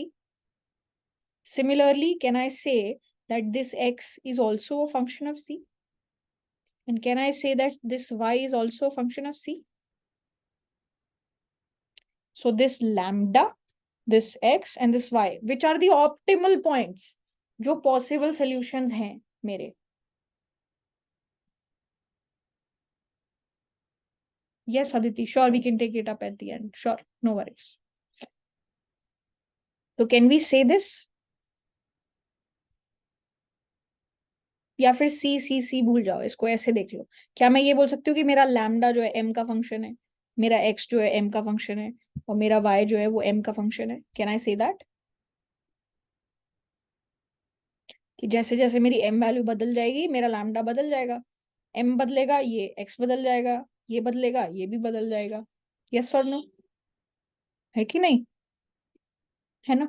तो अब इस चीज को दिमाग में रख के हम क्या जानना चाहते हैं कि ये जो लैम्डा है इसका मतलब क्या है, ठीक है। What is the relevance of this Lagrange multiplier. जो लैम्डा होता है उसको हम लोग बोलते हैं लेग्रांज मल्टीप्लायर, ठीक है। we want to know what is the relevance of that. So what is the economic interpretation of Lagrange multiplier?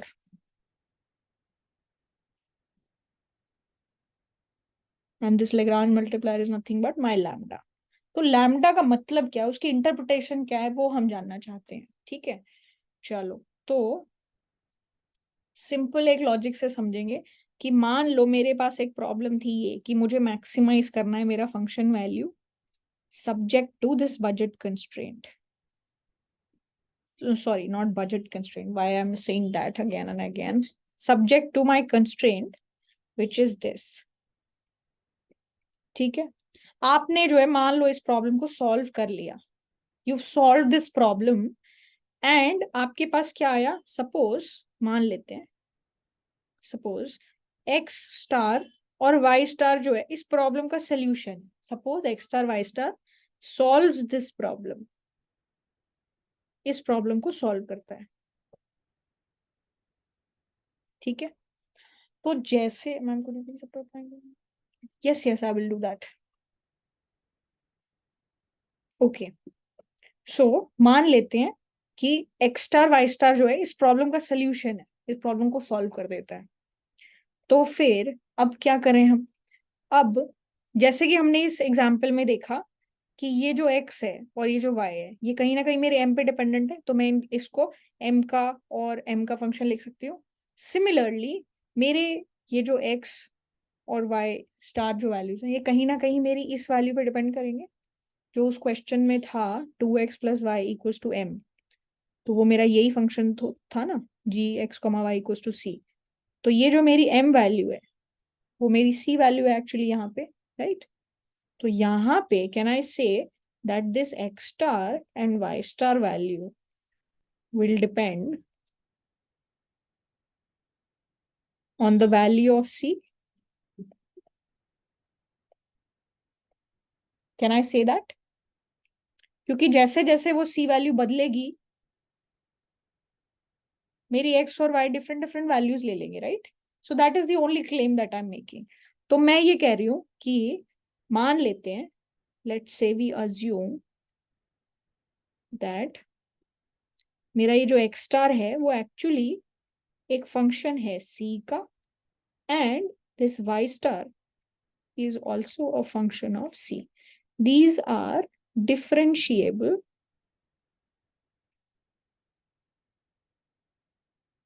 functions of c. Are we following till this point? यहां तक हमें कोई दिक्कत है? तो हमारे पास एक मैक्सिमाइजेशन प्रॉब्लम थी, हमने सोचा कि इसका कोई एक सोल्यूशन है और हमने ये भी देखा कि ये सोल्यूशन कहीं ना कहीं मेरी सी वैल्यू पे डिपेंड करेगा, तो ये उसके फंक्शंस होंगे. और हमने बस ये छोटी सी चीज मान ली कि चलो ठीक है ये इस चीज का एक differentiable function. So far so good, ठीक है.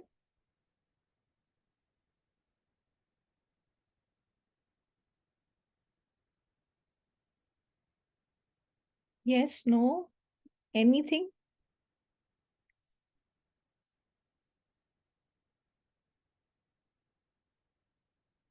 चलो okay, I have one yes, thank God. Okay fine. चलो तो फिर बिकॉज ये मेरा फंक्शन जो है ये पॉइंट मेरे फंक्शन को मैक्सिमाइज कर रहा है, तो मेरी जो फंक्शन की ऑप्टिमल वैल्यू है, जो मैक्सिमम वैल्यू है, वो क्या होगी, वो यही होगी. So the associated value f star of my function is also a function of c.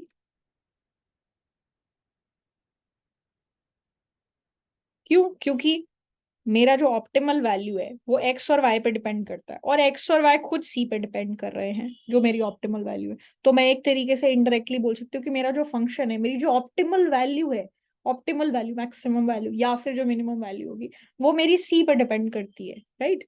तो मैं ऐसे लिख सकती हूँ that my optimal value is also a function of c, which is like this. This is f of x star c, y star c. What is this? This is the optimal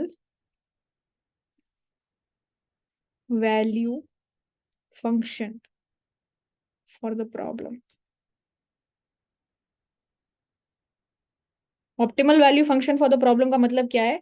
ये क्या चीज है कि जैसे जैसे सी की value change हो रही है, इसकी मैक्सिमम वैल्यू क्या क्या आ रही है, उसको बोल रहे हैं हम ऑप्टिमल वैल्यू फंक्शन। ठीक है, तो अब हम लैम्डा के बारे में इतना बैकग्राउंड जो बना रहे हैं, वो हम उस फाइनल चीज को बोलने वाले हैं। वो क्या चीज है कि provided some conditions, we will not get into those conditions, provided certain regulatory conditions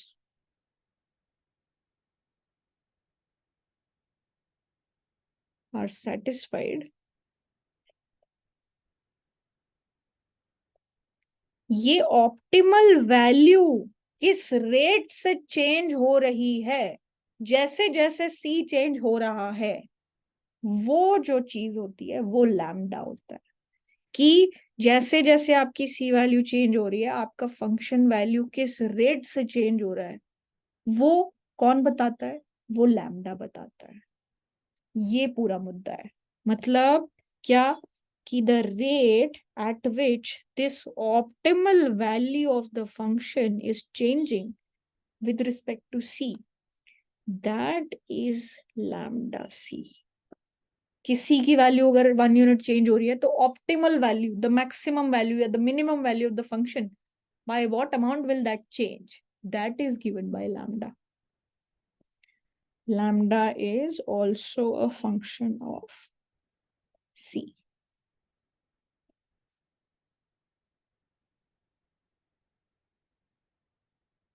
ठीक है ma'am, but what is the significance of C?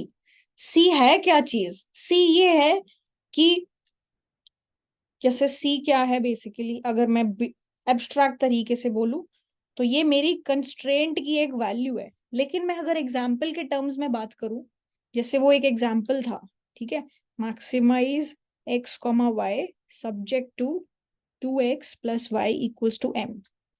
इसको अगर बिल्कुल एग्जाम्पल्स के थ्रू देखोगे ना, ये क्या है? What is this? This is a utility function. x is a good, y is a good, so there are two goods. This is utility, utility function. ठीक है, और ये क्या चीज है? गुड वन का प्राइस p1 है 2, गुड 2 का प्राइस है 1, तो ये क्या है? और ये आपकी इनकम है। ठीक है, तो ये क्या चीज हो गई? आपकी budget constraint.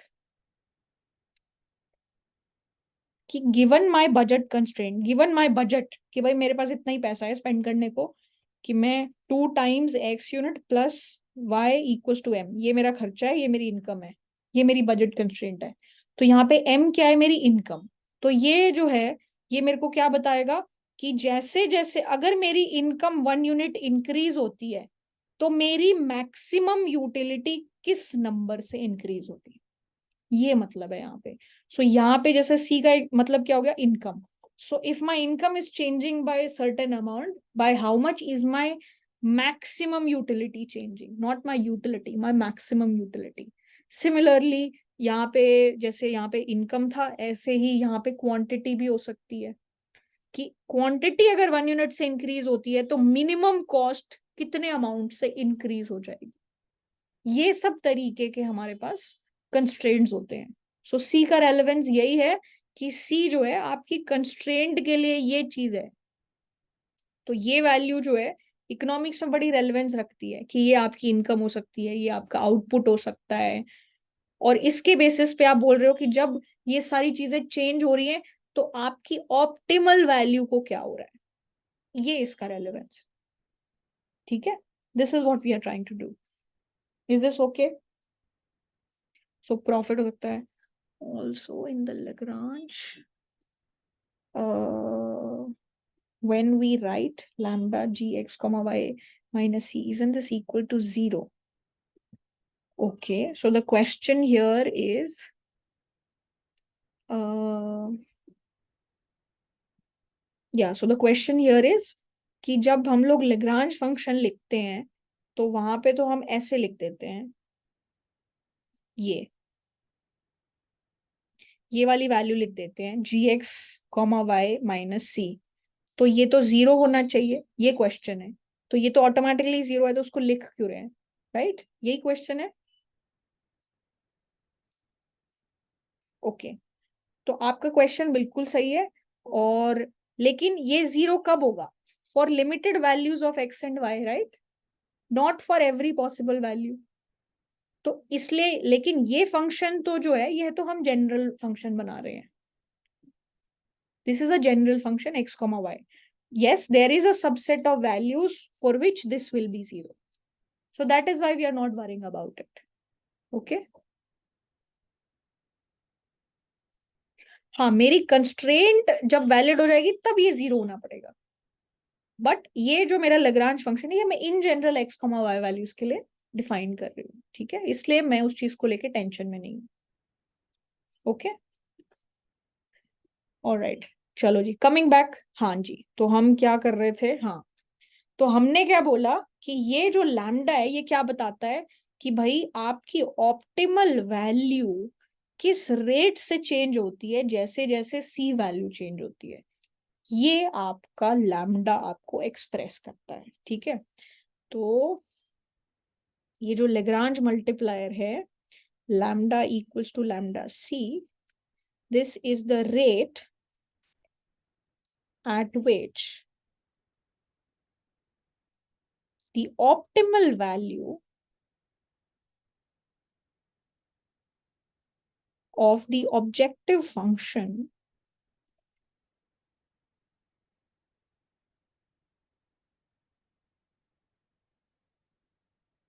changes with respect to changes in the constraint C। तो जैसे जैसे C वैल्यू में चेंज आ रहा है, उसकी वजह से हमारी जो optimal value of the objective function है उसमें किस रेट से चेंज आ रहा है, वो हमारे को लैम्डा बताता है, ठीक है। लैम्डा का ये काम है। तो मोस्टली जो भी आप इकोनॉमिक एप्लीकेशंस देखोगे वहां पे ये जो सी वैल्यूज होती हैं, ये सी वैल्यू कुछ भी, it could be a stock of any resources, like income fix हो सकती है, वेल्थ हो सकती है, क्वांटिटी हो सकती है, कुछ भी हो सकता है, राइट। सो यूजुअली जो है एफ एक्स कॉमा वाई कोई एक फंक्शन होता है, जैसे यूटिलिटी फंक्शन हो गया, ठीक है, प्रॉफिट फंक्शन हो सकता है, कॉस्ट हो सकती है, और ये जो सी है ये क्या हो सकती है? इनकम हो गई, ठीक है, क्वांटिटी हो गई, ऐसी बहुत सारी चीजें हो सकती हैं सी के अंदर, ठीक है। तो टिपिकली जो लैम्डा होता है वो क्या मेजर करेगा कि what will be the increase in utility,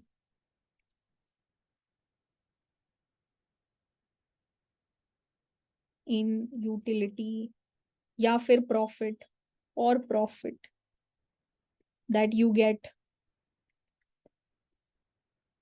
when you increase the value of सी। और सी क्या है यहाँ पे? आपका कोई रिसोर्स, आपकी कोई इनकम, आपकी कोई quantity, something like that, right. So it could be resources और एनी स्टॉक। सो इसीलिए ये जो लैम्डा है इसको क्या बोलते हैं? Shadow price of the resource.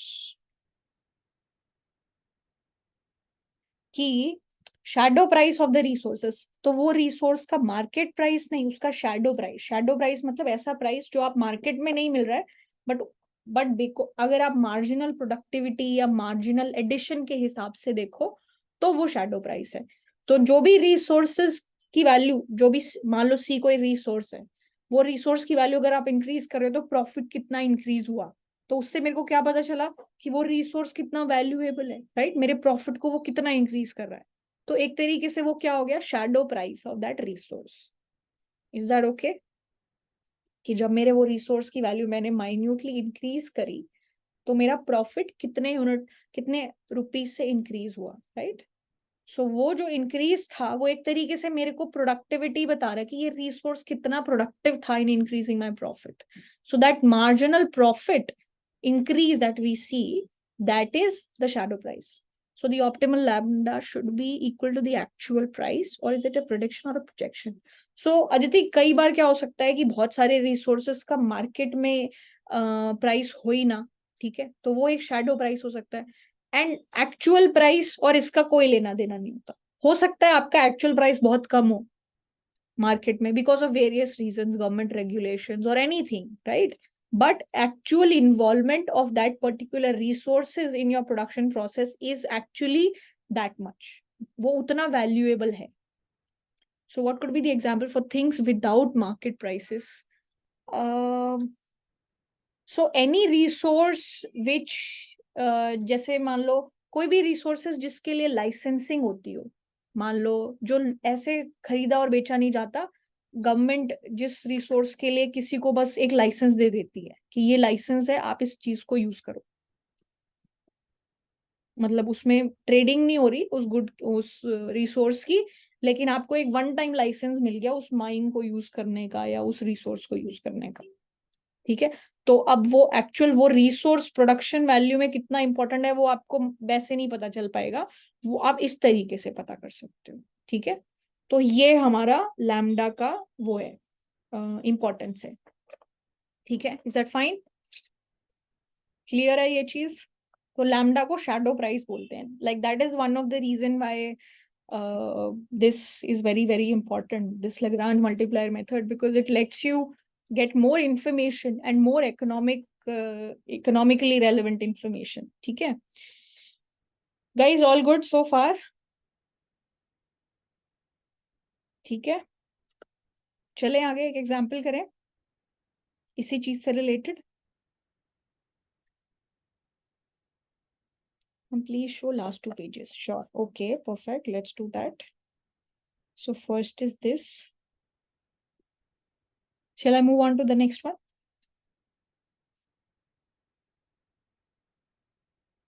Okay. This one.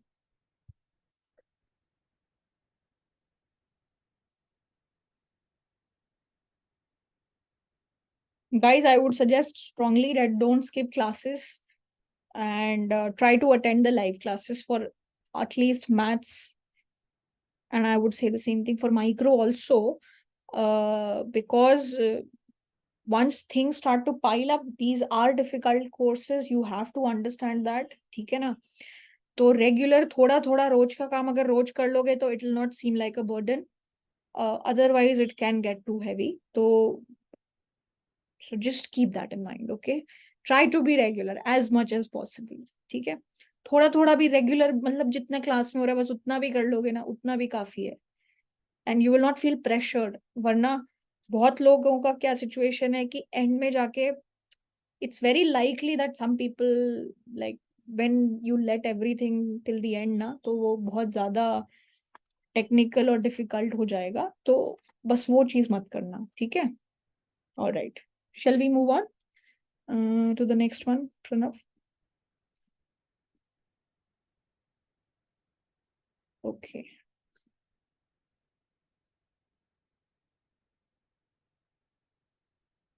बाकी ये कॉन्सेप्ट्स थोड़े से समझने में बस वक्त लगता है, फिर एक बारी प्रोसीजर पता है, क्वेश्चन कैसे सॉल्व करना है, मेन चीज तो वो ही हो जाती है हमारे लिए, ठीक है ना? तो okay, don't worry about that.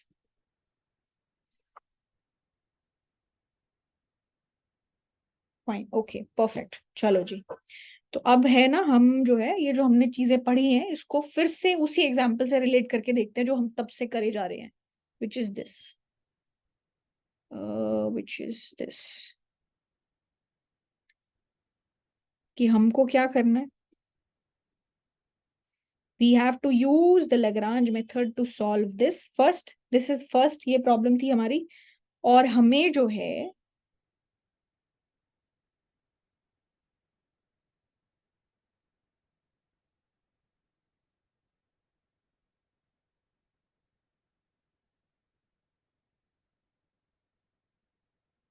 this is the problem and we have to verify this.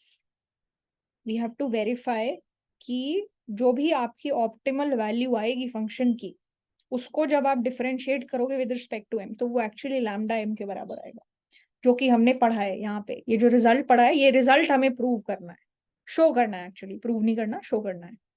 ठीक है, कि ये जो partial derivative of optimal value of function with respect to c should be equal to lambda c।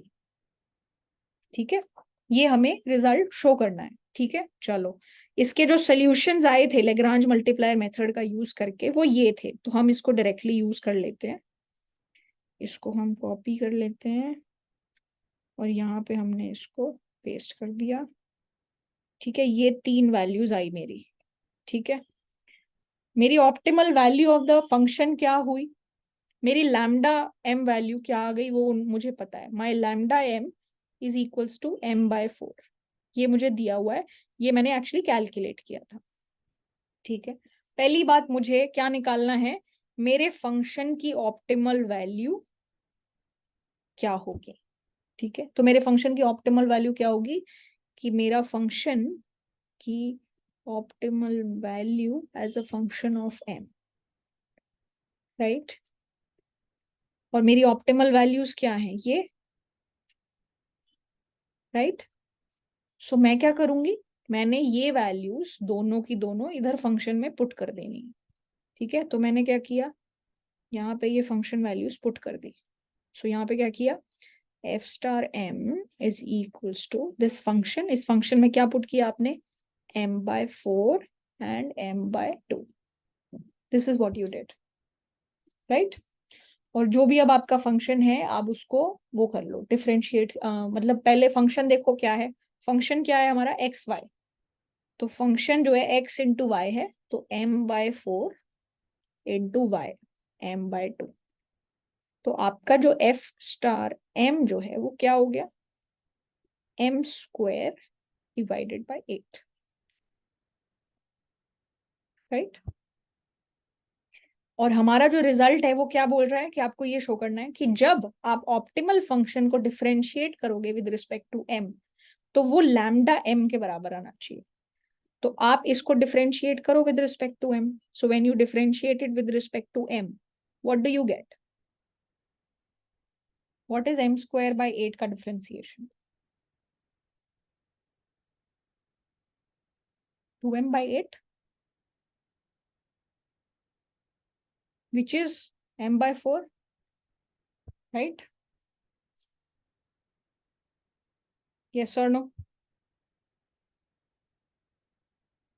Yes. And what was m/4? मेरा m/4 क्या था, lambda m था मेरा m/4, तो this is equals to lambda m। Yes, है कि नहीं। तो क्या ये चीज प्रूव हो गई जो मुझे प्रूव करनी थी।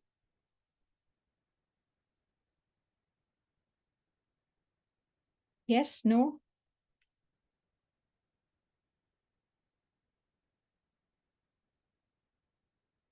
Looks like everybody's battery is down now, है ना। I know it's dinner time also. I don't think you guys have done. Yes, proof. Perfect. Very nice. Okay. So, okay. Just a second. Sure. So, Harshita, which step do you want me to repeat? Or the whole thing?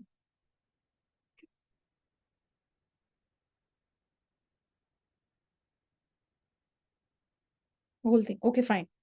तो देखो हमें क्या करना था, हमने ये पूरा process solve करके ये वैल्यूज निकाल ली थी। ठीक है, तो अभी जो हमने पूरा सेक्शन पढ़ा रिगार्डिंग लैम्डा क्या रिप्रेजेंट करता है, तो लैम्डा क्या रिप्रेजेंट करता है, कि भाई जो भी आपकी ऑप्टिमल वैल्यू है उसको जब आप अपने कंस्ट्रेंट के रिस्पेक्ट में डिफरेंशिएट करोगे तो वो लैम्डा के बराबर आता है।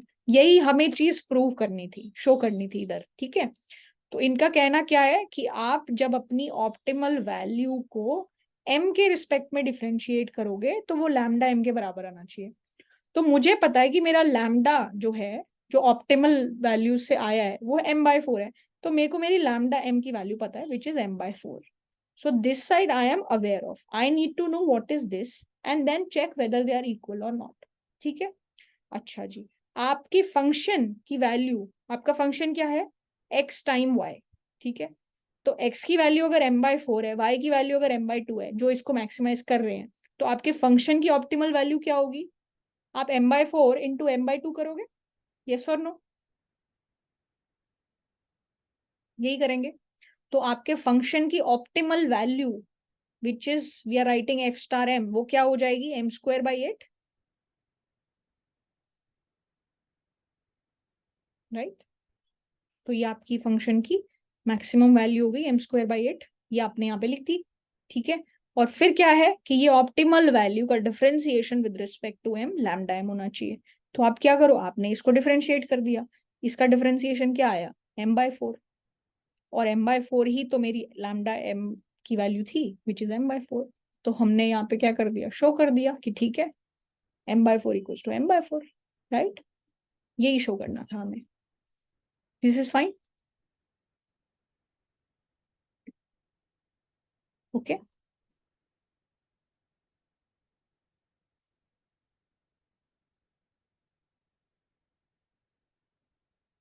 Alright, okay, alright guys, looks like एक एग्जाम्पल करना है बट वो थोड़ा सा स्ट्रेच हो जाएगा, and I don't think people are okay with that right now.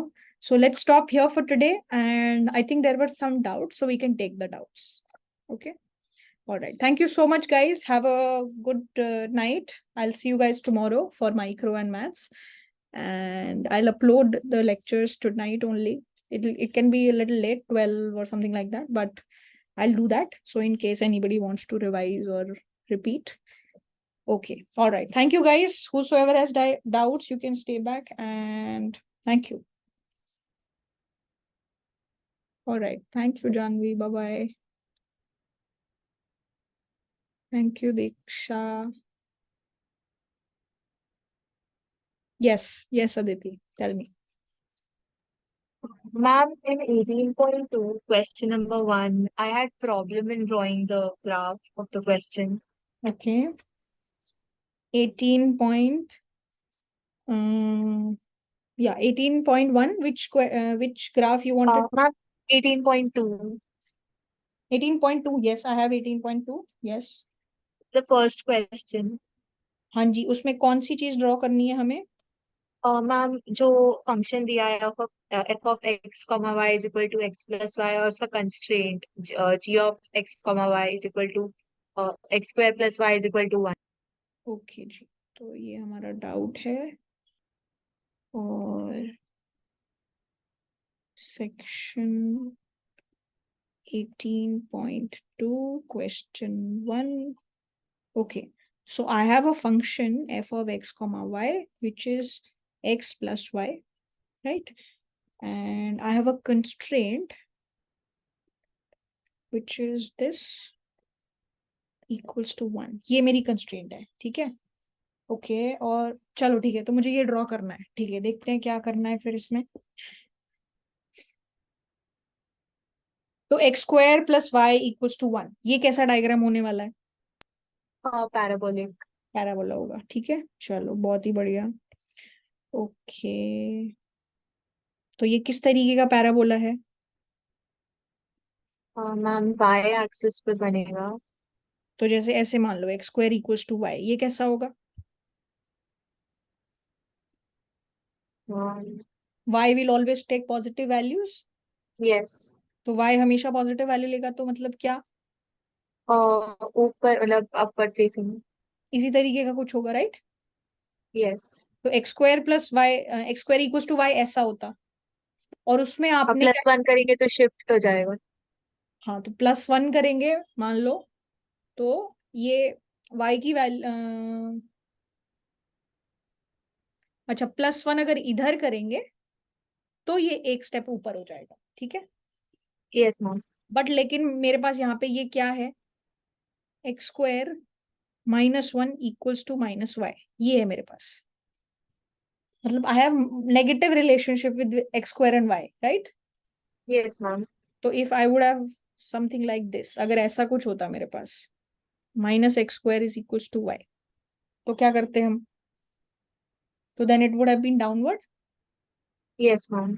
तो लाइक दिस, ऐसा होता, मतलब ऐसा कुछ होता। और आपने क्या कर दिया? आपने 1 ऐड कर दिया, राइट? Yes ma'am. तो मतलब ये एक स्टेप ऊपर चले गया, ठीक है। Right ma'am.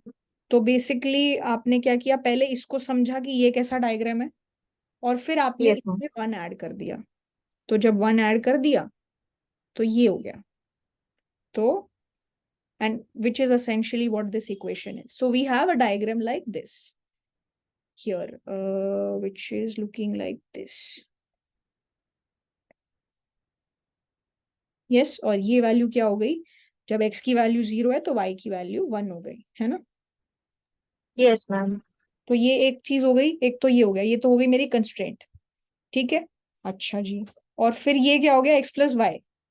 अब इसके लिए ये एक्चुअली क्या है? ये एक फंक्शन है जो 3D में है, राइट? Yes ma'am. बट इसके लिए आप क्या प्लॉट करोगे? Level curves. Level curves.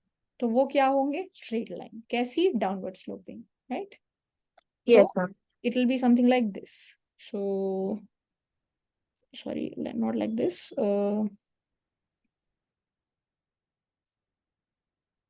Yeah, so it will be something like this, something like this, and this, and this, something like this. ऐसा कुछ होगा। मैम लेवल कर्व्स ड्रॉ करने में ही थोड़ी सी प्रॉब्लम हो रही थी, मतलब इसमें हम एक z वैल्यू अज्यूम कर लेंगे, जैसे अगर सपोज 5 अज्यूम कर लिया हमने, और फिर उसके करस्पॉन्डिंग हम x और y वैल्यूज फिर लेंगे। Exactly exactly. तो आपको लेवल कर्व जब ड्रॉ करने होते हैं तो आप अलग अलग हाइट अज्यूम कर लेते हो। तो जैसे एक हो गया x plus y equals to 1, एक हो गया x plus y equals to 5, whatever. Yes ma'am, पर मैम इस तरह से तो फिर बहुत सारा मिल जाएगा हमें, तो ये कैसे नहीं, पता चलेगा कि कहाँ तक। अच्छा, इन्होंने क्या बोला कि आपको इसको ग्राफिकली सॉल्व करना है। हाँ मतलब इसमें बताना है कि मिनिमाइजेशन प्रॉब्लम का सोल्यूशन होगा क्या। Minimisation problem, okay. Minimisation problem का कोई सोल्यूशन नहीं होगा, क्योंकि आप ये देखो, जैसे जैसे एक्स की वैल्यू, ये वाली जो वैल्यू है, जब इंक्रीज करेगी तो आप कैसे मूव कर रहे हो? इधर, राइट? Yes ma'am. तो there is a limit to you satisfying the constraint and being on the function as well, right? Right ma'am. Minimum की साइड क्या है? ऐसा कुछ है क्या? कोई लिमिट नहीं है। वही, और मतलब इसमें सिर्फ मैक्सिमाइजेशन का सोल्यूशन आएगा। इसमें सिर्फ आप मैक्सिमाइज कर सकते हो, यस। ओके मैम, और मैम इसमें फिर अब जैसे जब ये लेवल कर्व्स प्लॉट करने हैं, तो फिर इसमें क्या वैल्यू लेनी चाहिए जेड की, जिससे मतलब इजीली मिल जाए, या कोई भी जेड वैल्यू लेंगे तो बन जाएगा कर्व। ओके, तो मतलब एक लॉजिक तो ये हो सकता है कि एक ये वैल्यू है ना मेरे पास, तो एक वही वैल्यू ले लें। इस पे जो z आ रहा है एक वो ले लो, एक जो इस पे आ रहा है वो ले लो, ठीक है। और एक तो ये देखो। मतलब एक्स हाँ, हाँ। तो मतलब x plus y is equal to 1 लेके ही सॉल्व करें।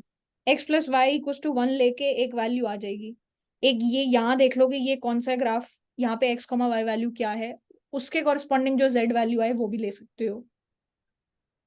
ओके मैम, तो वो तो यहाँ पे बन ही जब y की वैल्यू 0 होगी, हाँ जी, तो वो भी, वो तो सेम ही हो गया बन फिर। ही आएगा तो। और बाकी एक एक वैल्यू वो ले सकते हो कि जहाँ पे इसकी स्लोप और इसकी स्लोप तो -1 है, और इसकी स्लोप भी -1 है, ताकि आपको वो एग्जैक्ट नंबर पता चल जाए, right? Like that. Okay ma'am. But मतलब अगर सिर्फ ग्राफिकली दिखाने के लिए बोला है तो वो सब करने की जरूरत नहीं है। बट हाँ, अगर ओके। सॉल्व करने बोल दिया कि क्या करना है, तो फिर आपको देखना पड़ेगा कि अच्छा, इसकी स्लोप और जो मेरी लाइन है जिसकी तो स्लोप 1 ही है, तो you just have to figure out a point here जिसकी स्लोप 1 है, -1 है। ओके मैम, हाँ मैम इसमें यहाँ पे सोल्यूशन ज्योमेट्रिकली एक्सप्लेन करने ही बोला है। हाँ, तो फिर वो आप यही करोगे कि ये जो लाइन है इसकी स्लोप तो है -1, तो आप इस पे वो पॉइंट ढूंढ लो जहां पे स्लोप -1 है, जिससे क्या होगा, ये दोनों इंटर लाइक आपस में टेंजेंट होंगे।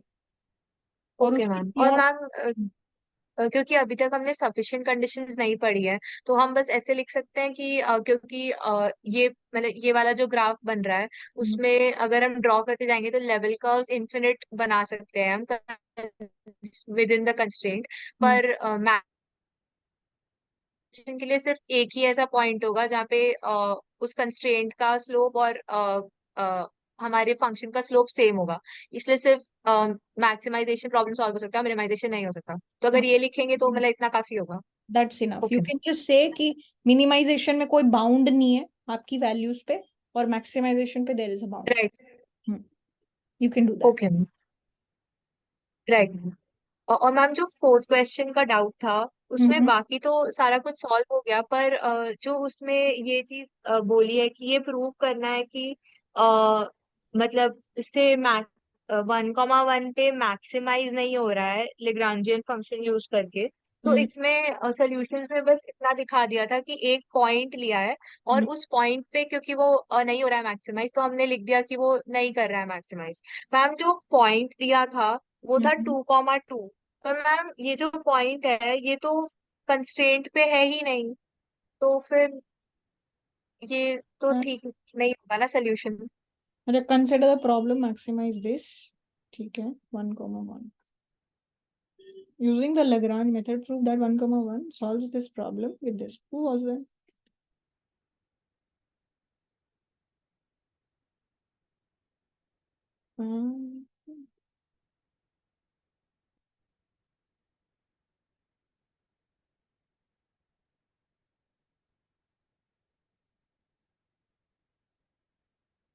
So, इन्होंने एक फंक्शन दिया हुआ है और उस पे बोल दिया ठीक है प्रूव करो, सॉल्व करो कि ये सॉल्व हो जाता है। ठीक है, prove also that 1,1 does not maximize the associated Lagrange function.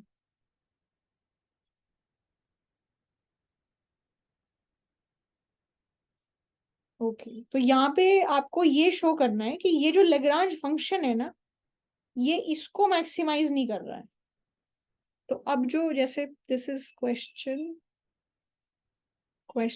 4 section 18.2, ठीक है ना। तो इसमें ये बोला है इन्होंने कि आपके पास एक फंक्शन है xy-1 times x plus y-2।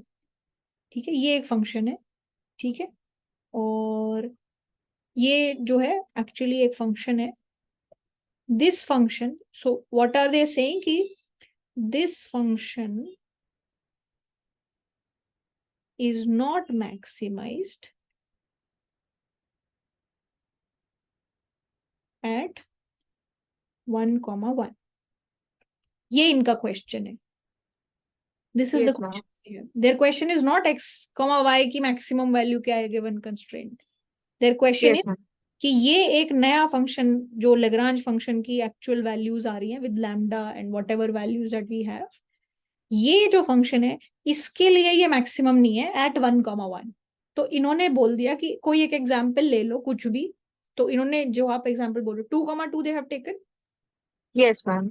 So if they take 2,2 and then they are trying to find out this value. So what is this value? 4 minus 1, and then 4 minus 2 is 2. So here the value is coming out to be 2, right? Yes ma'am. And जब आप 1,1 पे लोगे तो ये वाली value तो vanish हो जाएगी, और ये वाली वैल्यू मल्टीप्लाई होके क्या बचेगी? 1। Yes ma'am. तो ये जो बोल रहे हैं ये तो सच बात है ना, कि यस मैम। ये जो पॉइंट है ये इस फंक्शन को मैक्सिमाइज नहीं कर रहा है। तो अगर आप एक एग्जांपल दे देते हो जो थोड़ी हायर वैल्यू दे देता है तो आपका काम हो जाता है कि नहीं ये मैक्सिमाइज नहीं कर रहा है। Yes ma'am. ठीक है ना। तो ये बोल रहे हैं कि जो Lagrange फंक्शन बन के आ रहा है उसको ये पॉइंट मैक्सिमाइज नहीं कर रहा। ये जो Lagrange फंक्शन बन रहा है given this constraint is being validated, मतलब ओनली दिस फंक्शन को वो मैक्सिमाइज कर रहा है। So this is just they are just trying to make a point कि ये जो पॉइंट है ना ये एक्स वाई को मैक्सिमाइज कर रहा है गिवन द तो मैम ऐसा नहीं होता है क्योंकि मतलब जो ऑप्टिमल पॉइंट होते हैं जो फंक्शन को मैक्सिमाइज या मिनिमाइज करते हैं वो कंस्ट्रेंट पे लाई करने चाहिए। वो कंस्ट्रेंट पे लाई करने चाहिए, बट जैसे जैसे आपका जो क्वेश्चन था ना दूसरा जो क्लास के बीच में था कि ये कंडीशन जो है ये क्या जीरो नहीं होनी चाहिए, and then I yes told ma'am. You कि ये एक जनरल फंक्शन है जिसमें वो वाले पॉइंट्स भी हैं बट बाकी पॉइंट्स भी हैं। ओके। तो जब आप x, y को मैक्सिमाइज x y मल्टीप्लाई करके मैक्सिमाइज कर रहे थे तो आप सिर्फ x plus y equals to 2 वाले पॉइंट्स पे रेस्ट्रिक्टेड थे। आप बाकी बाहर सोच ही नहीं रहे थे, बट जब द मोमेंट पीपल से कि you have to maximize this function, so then there is no limit to what x comma y values can take, right? Okay ma'am. So तो no, मैम फिर मतलब ये नेसेसरी नहीं होता है कि जो ऑप्टिमल पॉइंट्स मिले, ऑप्टिमल वैल्यूज मिले जो फंक्शन को मतलब फंक्शन का जो वैल्यू निकाल रहे हैं वो कंस्ट्रेंट पे लाई करेगा ही? नहीं नहीं, ये नेसेसरी है, ये हम इंश्योर करते हैं ना थर्ड पॉइंट पे, थर्ड कंस्ट्रेंट को इनकॉर्पोरेट करके। यहाँ पे they are saying a entirely separate thing, they are just saying कि जो आपका, इनका सिर्फ मुद्दा एक है, इनका मुद्दा ये है कि ये जो 1,1 पॉइंट आया है ना, ये x, y को मैक्सिमाइज कर रहा है गिवन दिस कंस्ट्रेंट, ये बोल रहे हैं ये, ठीक है। बट ये आपको ये भी बताना चाहते हैं कि जो रिजल्टेंट फंक्शन बनता है Lagrange function, not your objective function, उसको जरूरी नहीं है कि ये पॉइंट मैक्सिमाइज करे, बस ये बोल रहे हैं। ओके ओके, तो इसमें मतलब कंस्ट्रेंट का रेलेवेंस नहीं है, सिर्फ नहीं, लेग्रांज फंक्शन की बात हो रही है। एग्जैक्टली। सो ये जो लेग्रांज बन के आया है with lambda values and all, that is not maximized at 1,1, okay ma'am, got it. सिर्फ ये बोल रहे हैं, ठीक है। और मैम सपोज अगर 1,1 मैक्सिमाइज करता इस इसको, फंक्शन को, हाँ हाँ, तो वो कंस्ट्रेंट वाला कंडीशन भी फुलफिल करता? हाँ, तो वो बस एक स्पेशल केस हो गया, बट उससे हम कुछ कह नहीं सकते। Right ma'am, got it. मतलब कि ठीक है हो गया, बट ये कोई रूल नहीं है कि होएगा, है ना। कंस्ट्रेंट को फुलफिल करेगा ये रूल नहीं हाँ, है। ओके लेग्रांज मैम, फंक्शन अगर maximize, Lagrange, right right, got it ma'am, not the normal thing, हाँ, गॉट इट मैम, है ना, ठीक है। Right. Thank you ma'am. Okay okay Aditi, thank you. Guys, any other doubts? Kumkum, Araf?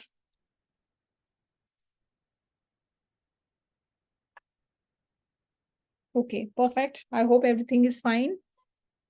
Thank you. All right. Okay. Thank you, guys. Take care. Have a good night. Thank you. Bye-bye.